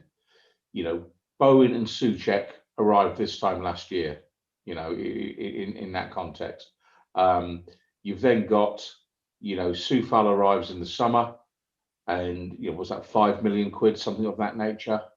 We've seen a string of players depart, whether there's Dirty Jack, who, you know, who thought he was too big for West Ham United and he's settled for the retirement home that is Bournemouth. You know, enjoy your football, Jack, if you're watching. He's gone back there now, hasn't he? Yeah, he's gone back there. And, you know, yeah. Why did he feel the need to make the comments he did on the way out the door? Yeah. We'd paid him fairly. We'd given him an opportunity to resurrect his career here, and he didn't do it. I think he made something like 6 Premier League starts, something of that nature for us. But back to the case in point in terms of how we're playing at the minute. It's a very, very good first half. Nothing flashy, nothing over the top. I wouldn't say there's too many games really they'll sit in the memory bank for too long. But in terms of competent, professional performances, in terms of getting the job done, the players have got the job done, and the manager and coaching staff have got the job done on a very small, gossamer thin squad. I mean, you look at there tonight. You know, we called it a few minutes before he was hooked. We said Antonio is out on his feet, running the risk of injury if he stays on. You know, I'm not going to spot a single thing that David Moyes isn't going to spot. He's got an army of people behind him saying, you know, we've just looked at the GPS stats and Antonio is now running 30% less hard over 20 yards than he was 40 minutes ago. I mean, there's a lot of technology goes into all of this. They know exactly the condition of a player at each stage of a game. And, you know, the manager hooks him and is bringing on 33-year-old Mark Noble, to replace Antonio. Obviously not in the same position, and you're thinking, how has, what are we, the 8th or 9th wealthiest club in the world in terms of revenue? Yeah. Got itself yet again in a position where after only 19 games, we're down to one make-do and men striker, nothing on the bench. How does this happen? Mm. You know, Yeah. and I think it's a great credit to David Moyes, you know, Alan Irvine, Nolan, Pearce, that they've actually got a competitive team out there from a very small squad. And you have to say, as a collective unit of managers and coaches, I think they're probably punching miles above their weight, relative to what other coaching staff are doing at other clubs. If you actually, you know, just the size of the squad to compete in this league, and where we are at the halfway stage, we're doing something right on the pitch. Yeah, I think we're getting so much wrong in the boardroom it's embarrassing, but on the pitch, which is the bit the manager can influence, we're grinding it out without it being 10 men behind the ball and all that sort of nonsense. We're doing okay. We're doing okay. Yeah, doing exceptionally well. And as you said, that team that Moyes has built around him is doing an absolutely fantastic job. I think Kevin Nolan as well is really proving his worth. I mean, obviously up against his old boss tonight. And I mean, other than Arthur Masuaku, who's not available at the minute, just off the top of our heads, who's unfit? That's it, isn't it? There you go. Mm. So a long-term physical problem that has needed an operation on for a long while. Yeah. Every other player that is available to the manager is available for selection. Fantastic. At the halfway stage. Yeah. And bearing in mind all the problems we've had, in the past. You know, it's we're getting something right somewhere. Well, I think you asked earlier, Pinky, about our points at the halfway stage. Chris Mulhall, who is one of our contributors on the YouTube chat, says it's actually our best points total ever in Premier League history at this stage of the season, 32 points. So there you go. Really, everything's looking really good at the moment. A couple of other quick points before I move on to Gnome, who was listening to Sam Allardyce. Jack Wilshere apparently came on for Bournemouth tonight, according to Nick Forbert, in the 78th minute, and they were beaten 1-0 at Derby, and they're down to 5th in the Championship. Other news from the Premier League.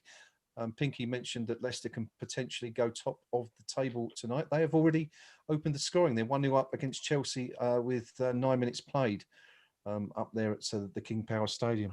Nobody likes to see that. Nobody likes to see that. Poor Frank. And of course, if Chelsea don't get a result there, they will remain below West Ham, as Pinky pointed out earlier this evening. Gnome's been listening to Sam Allardyce. Well, at the centre of so much controversy tonight, potentially. Gnome, what do you have to say? Well, both David Moyes and Sam Allardyce. We'll deal with Allardyce first for once, because what he said about the game was pretty standard Sam stuff.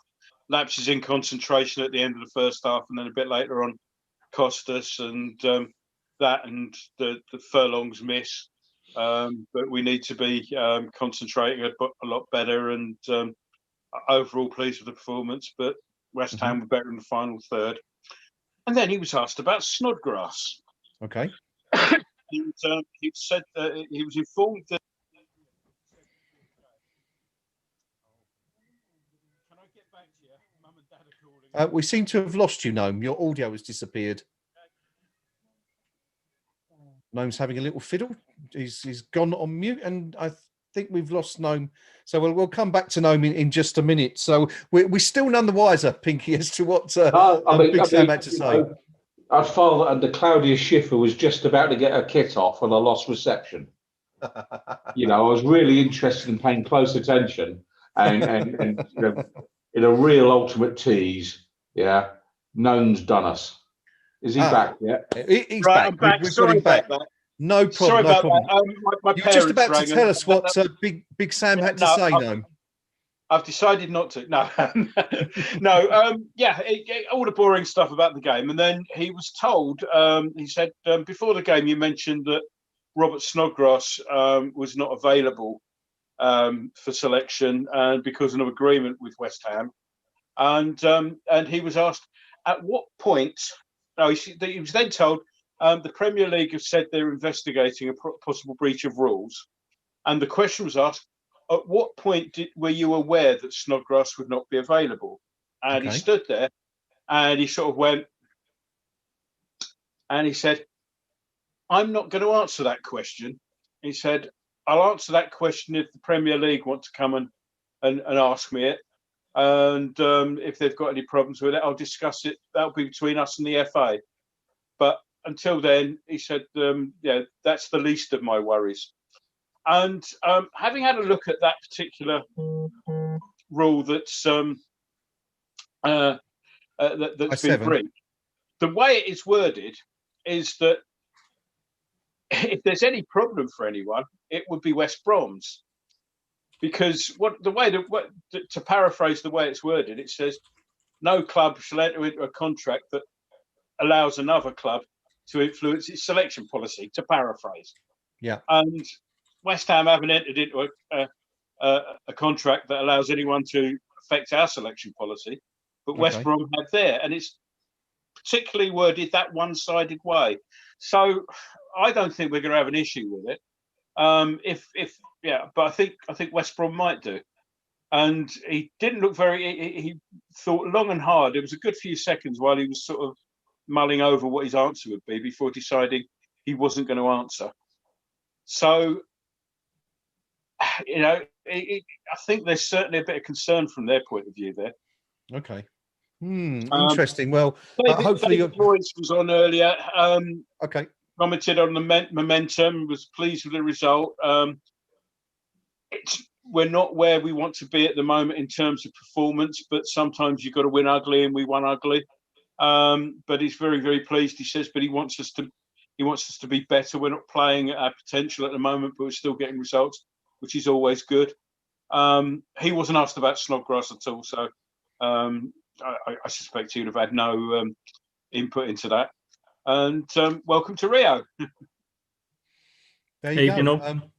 Rio has joined us for our post-match discussion. Unavailable tonight, of course, having to work as one of our key workers. Have you finished doing the dishes? Have you done all your domestic chores? You're allowed out with your mates now.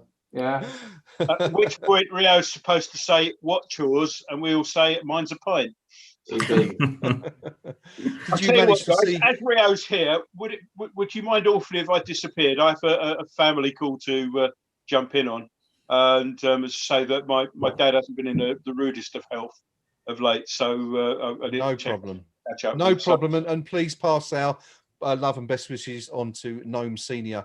Yeah, we'll do. And we'll catch up again soon. Your current existing and reigning, I suggest you have a name card in front of you, so you make sure it's the right name every time.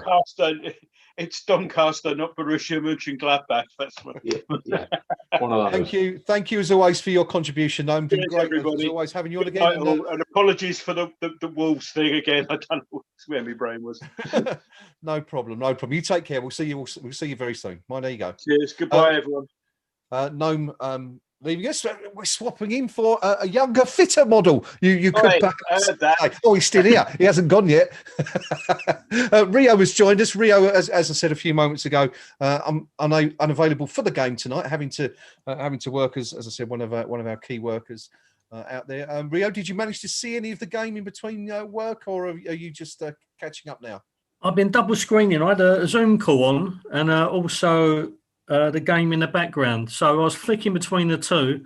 I don't know what happened at work, but I know that my nerves are shot by that last 15 minutes at West Ham. Yeah, it was as we said, it was not the most eye-catching performance from the Hammers, but another win. We're up to 7th in the table. We've got 32 points on the board after 19 games. It's our best ever result at this time of the season. Everything's coming up roses for Mr. Moyes, isn't it, at the moment? It's looking that way. I mean, I think like we discussed the other day, the free-flowing football will come in time, We all know what the issues are with that, and in terms of recruitment and getting a better standard of player in. But it's remarkable, isn't it? It's not even halfway. Well, we're just over halfway through January, and we're more or less safe. I mean, what's going on?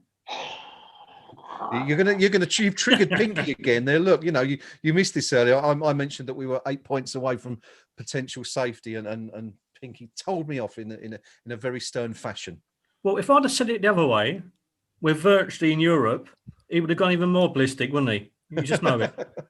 No, not at all. I think it's very West Ham United that, as the rest of the country's bailing out of Europe, we're piling in. Yeah. Oh, yeah, definitely. Yeah. You know, we're West Ham United. We do what we want. Yeah. A good win for the Hammers, Rio.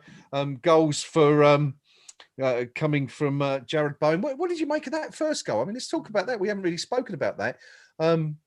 Rio, I mean, the ball coming at some pace, and it was a really clever bit of control from Bowen to turn the ball in. I mean, it was sort of here, wasn't it, kind of between his chest and his shoulder, but very clever stuff. Very clever indeed. It was a great ball in by Kofar as well, wasn't it? You know, it was a bit of a.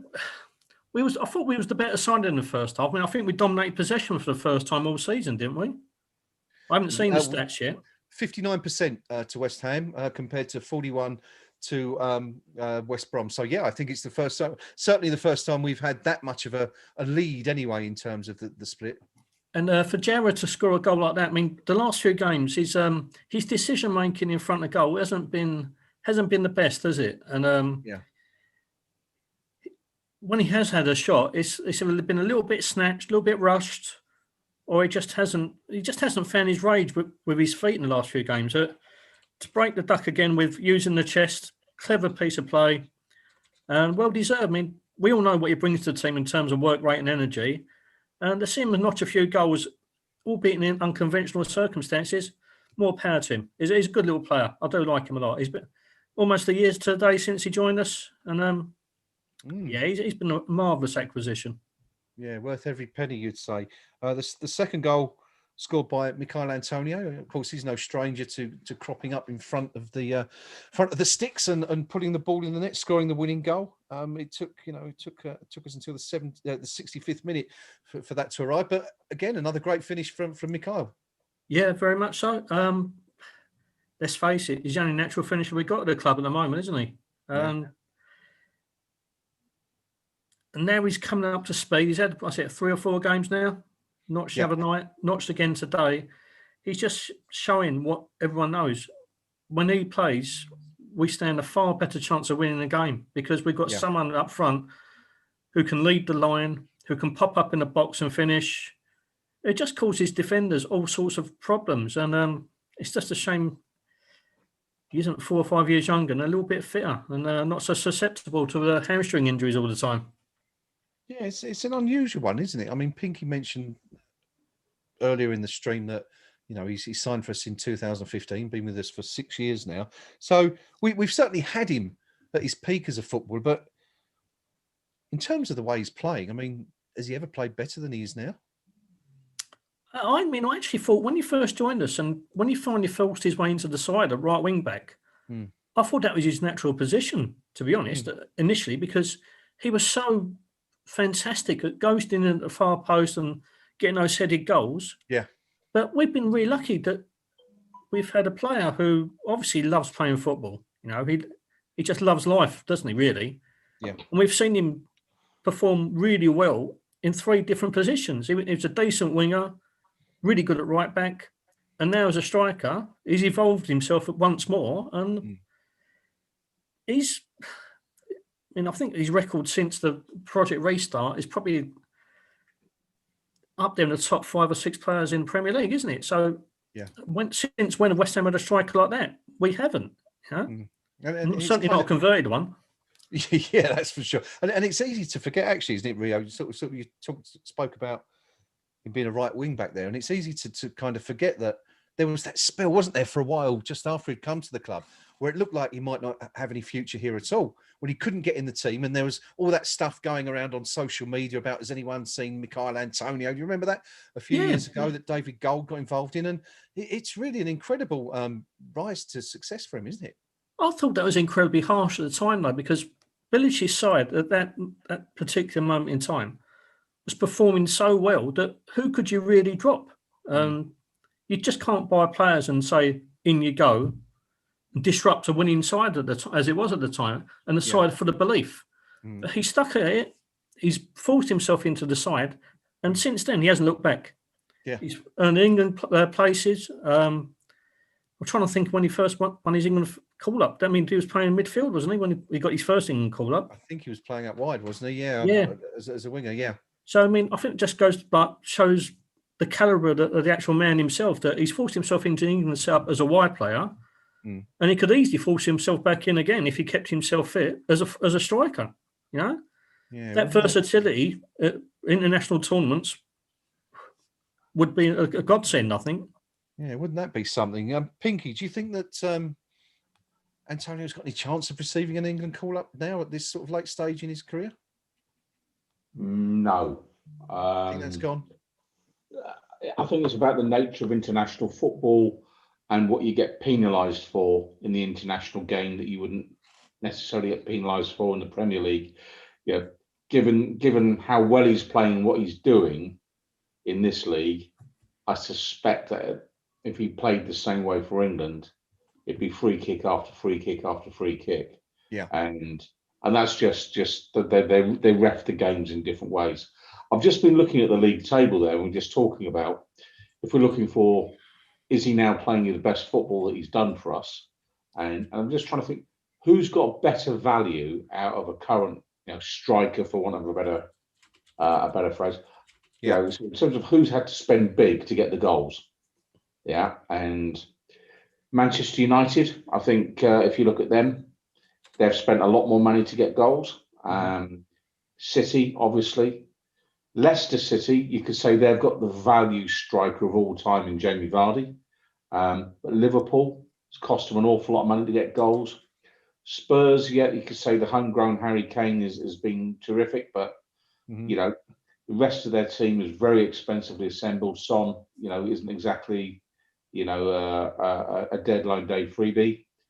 Everton, Calvert-Lewin, again, homegrown. So either you've got a homegrown hero, or you've absolutely broken the bank. It's one of those two.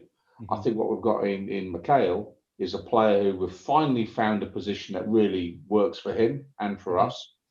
And I think it was about £6.5 million we paid for him. Yes, 6.5, 7 million, wasn't it? Yeah, no more than that.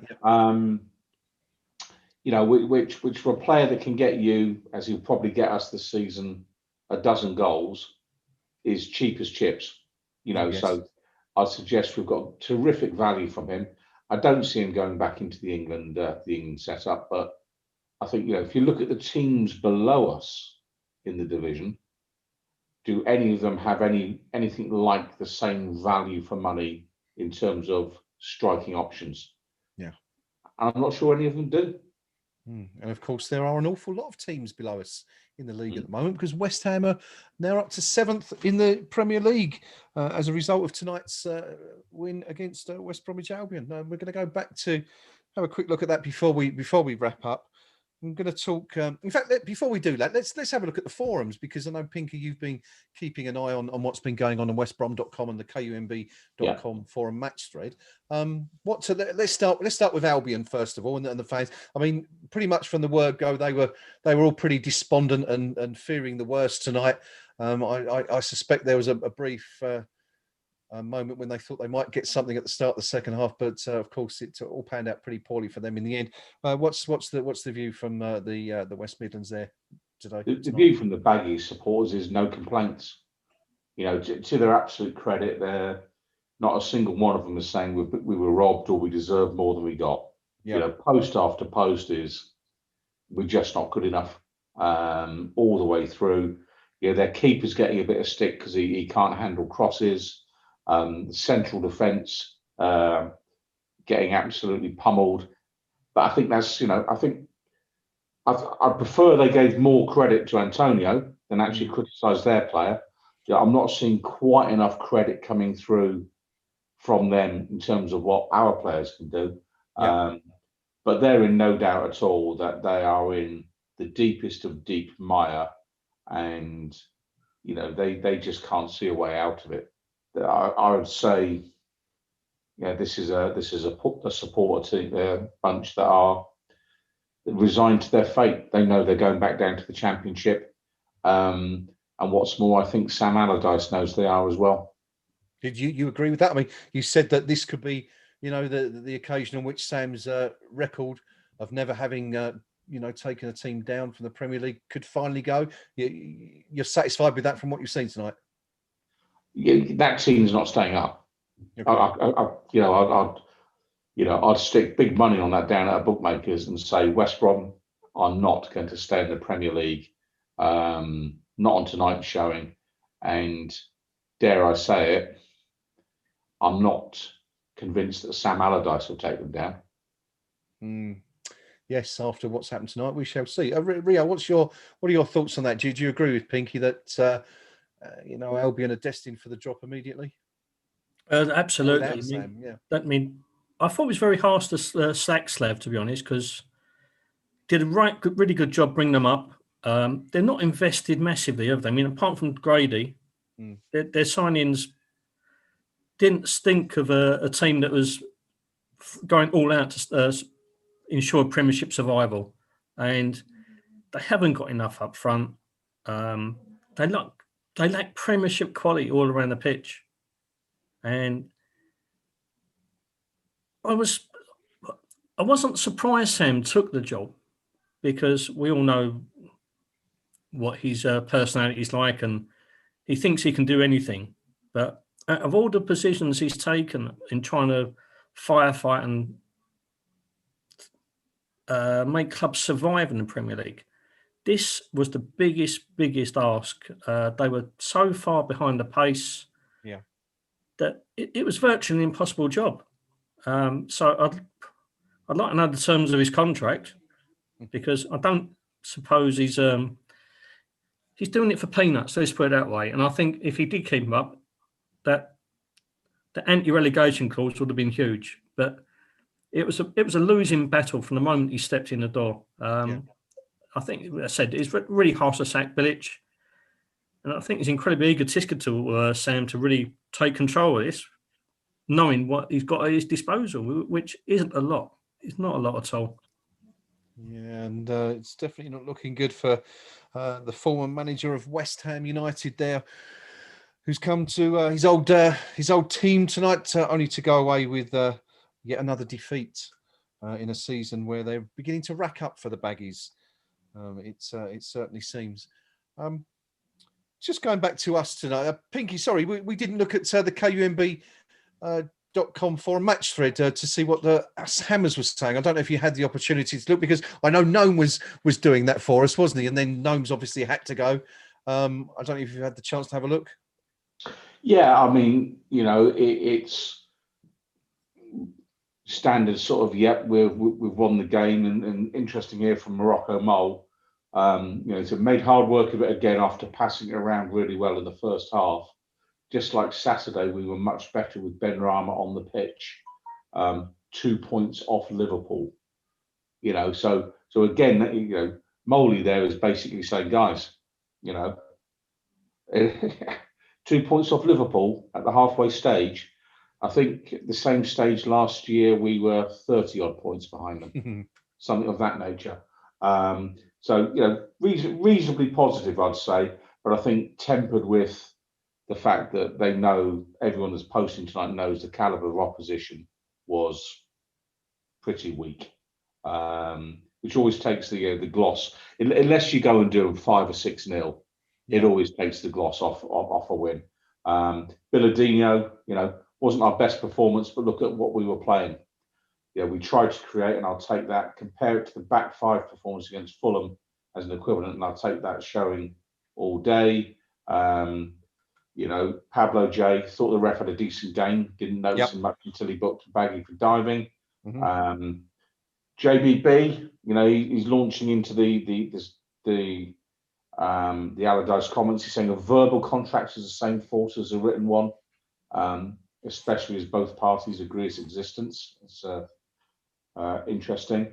Billy Bond's boots. Yarmo does my head in. Twice he nearly cost us tonight. You know, so again, he's part of my Yarmo Boo Boy brigade, I'd suggest. And Moyes' mum's chipped in. We could have had 3 or 4, but a very good performance. Only time we were under the cosh was when Moyes decided to give Antonio a rest. And good evening to you, ironing board, if people are in doubt as to who I was describing as Moisey's mum. So there you go. But yeah, positive but tempered with the fact that we were basically playing against a team doomed for the Championship. Well, West Ham, as we said earlier, up to 7th in the Premier League, 32 points from 19 games at the halfway stage now, and it is, as again we pointed out earlier, our best ever start to a Premier League season, and got no complaints. I mean, normally we can sit and we can find something to moan about at the end of a session, but Pinky, please do. We are 19 games away from our manager's contract expiring. So here we are. The club, I'm led to believe, about to announce very significant losses. A squad that is gossamer thin, one striker who is over the age of 30, a club captain who is 33, a star player who does the on-pitch captaincy, who is, a long-rumoured Chelsea target. Yet again, we're going to go into the summer period needing 4 or 5 big-ticket players. And where is the money going to come from? Because there seems a real reluctance by the chairman to put a bit of paper in front of David Moyes. I mean, maybe he has, maybe they've sat down and done a deal and just agreed, do you know what, we'll look at it at the end of the season. Maybe both parties are happy with that. Mm-hmm. Maybe it's David Moyes saying, no, don't bother the contract just yet. Maybe Moyes is putting himself in a position where he can say, there you go, Mr. Chairman. We are 7th with a record points haul. What can you offer me? And it won't be about what goes in David Moyes' pocket. It'll be what funds does David Moyes get to spend on players, and will it be he who's allowed to make those decisions? Because nobody's convincing me that Ben Rama was a David Moyes signing. And yet, when Moyes wants to go and sign a player now, we've put a low ball bid in because there's not enough money in the pot. Well, let's hope. It is a week now, of course, until West Ham's next Premier League outing. Before that, of course, we face Doncaster in the FA Cup on Saturday. It's Crystal Palace away next Tuesday, so a week today. And then, of course, we have Liverpool 5 days after that, which should be an interesting test of just how far David Moyes' West Ham have come on this season. But just looking ahead to this weekend, just wrapping up tonight with a quick look ahead to the FA Cup this Saturday. As I said, Rio, it's Doncaster, and not a side, League One team. We really should have too much of them. You would expect. I wanted to ask you about what sort of team we're going to put out. Will we rest Ogbonna? Will we give Dawson a rest? Bring Diop in? But as we realised for the Stockport game, we don't really have an awful lot of choice, do we? Unless we're going to bring youngsters, under 23 players into the team. That, as Pinky has pointed out just there, the squad is bereft of any real sort of depth at the moment. So, do you see many changes being made for Saturday? Not at all. I think the only one really is he might give Mikel a little bit of a rest and put a youngster at the Biko on. But I really can't see many changes. As you said, the squad is so thin. Yeah, we can't really afford to. Mm-hmm. And to be honest, what I've seen coming through the youth ranks, particularly in the areas that we need, and we need to rest players and potentially give them a little bit of a break, I can't see very many options. Also, I think they're still suffering from the fact that they haven't played a lot of football at that young level, have they? They had the COVID outbreak at the training ground, and some of the more likely candidates haven't played a lot of football since then, and I can't see Moyes throwing them into a game scenario. And maybe Adeboko, you're going to obviously Randolph's going to go back in goal. Yeah, but apart from that, I can't see too many changes at all. No, if you look at the bench tonight, maybe Fredericks and Johnson coming in at fullback. Possibly, but maybe that's about the most of it. What about Alves? Do you think that he's signed now. He came at the beginning of the month. Do you think this might be an opportunity to give him a start there and rest, maybe Dawson or Ogbonna? I don't think he'll rest Dawson, because Dawson hasn't had a great amount of football, has he, until the recent run since New Year's. Was it New Year's Day? I think he made his debut. I mean, he's played a lot lately, isn't he? And yeah, been fantastic, But before that, he barely kicked the ball for 4 or 5 months. So he shouldn't be suffering the effects too much. If anyone needs a rest in the back four, it'd be probably Ogbonna. He's been a mainstay all season. But do you want to take him out the side and risk disrupting the back line and losing what is a quality player, because he's been absolutely immense for the last 18 months. Yeah, do you think the fact that we're playing Liverpool or Man U in the next round might sort of come into David Moyes' thinking when he's selecting the team this Saturday? I don't think so, to be honest. I mean, he must be as gutted as we were. They're making 2 draws on one night and ruining the anticipation and bringing the doubts already if we get through. It's devalued the FA Cup again, isn't it? But I don't think it affects him really. You just got to play what's in front of you. Yeah, very much so. Pinky, do you see any problems this Saturday from Doncaster?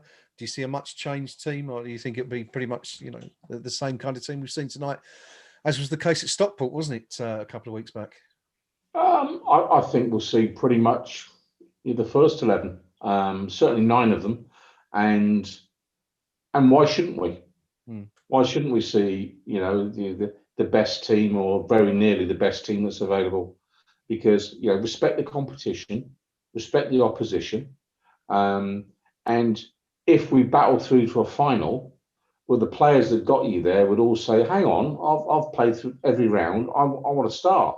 Can you imagine if you're a young player, the teams that clubs that put out the youngsters all the way to the final, and then when there's a chance for a bit of silverware, sorry lads, not this week. We'll go with the senior pros. It's not a good look, and I think again from the manager's perspective, keep picking the team that's going to get the job done, and be sure of getting the job done. No banana skins, because from David Moyes' perspective, every time we win, every time we get through another round of a cup, his position just gets stronger. His personal negotiating position with the chairman improves. And why would he want to weaken it or run the chance of weakening it? So for me, no. And then the fact that he knows it's Liverpool and Man United if we get past Doncaster. Yeah. The very best, most competitive people want to challenge themselves against the best and most competitive opponents. Yep. And I would imagine somebody like David Moyes would be looking at it and go, fabulous. We've got the chance of a plum tie against either Liverpool or Man United. Do you know what, lads? Can you imagine the glory if we beat one of those two? Yeah. That's the positive mindset of winners and champions. Yeah, it's not, oh Christ, look at who we've got in the next round. Yeah, that's the mindset this club desperately needs to get rid of. Yeah, and if Moyes is going to achieve things as a manager of our club, then he's got to be true to that kind of thought process. Says, no, you've got to look forward to playing Man United and Liverpool. Yeah, because do you know what? That's when you find out how good you really are. So for me, I want the strongest team he's got. I don't think if we do that, we'll be too good for Doncaster. And the next round, here we come. Hopefully. Our other 2 games against those potential opponents as well this season, we've not disgraced ourselves, have we? Man United at home, we should have been 3 or 4-0 up. Liverpool away, I thought we was unjustly picked apart towards the end. But we acquitted ourselves more than adequately. And they're beatable, This season's proved that every team in this Premier League is beatable. And we can do it, judging just based on our performances against the respective opposition earlier in the season. So there's nothing to fear. Gentlemen, I'm loving this optimism that's coming out of these speakers into my ears here from everyone here and on the forums. It's great to see. It's been a while since, as West Ham fans, we've been able to speak so positively, and I think that's really down to the man in charge at the moment and his backroom team. We've touched upon it tonight. David Moyes doing an absolutely fantastic job, I think. You know, as we've said on the forum. Oh, no. Oh, no. Leicester 2, Chelsea 0. Nobody likes to see that.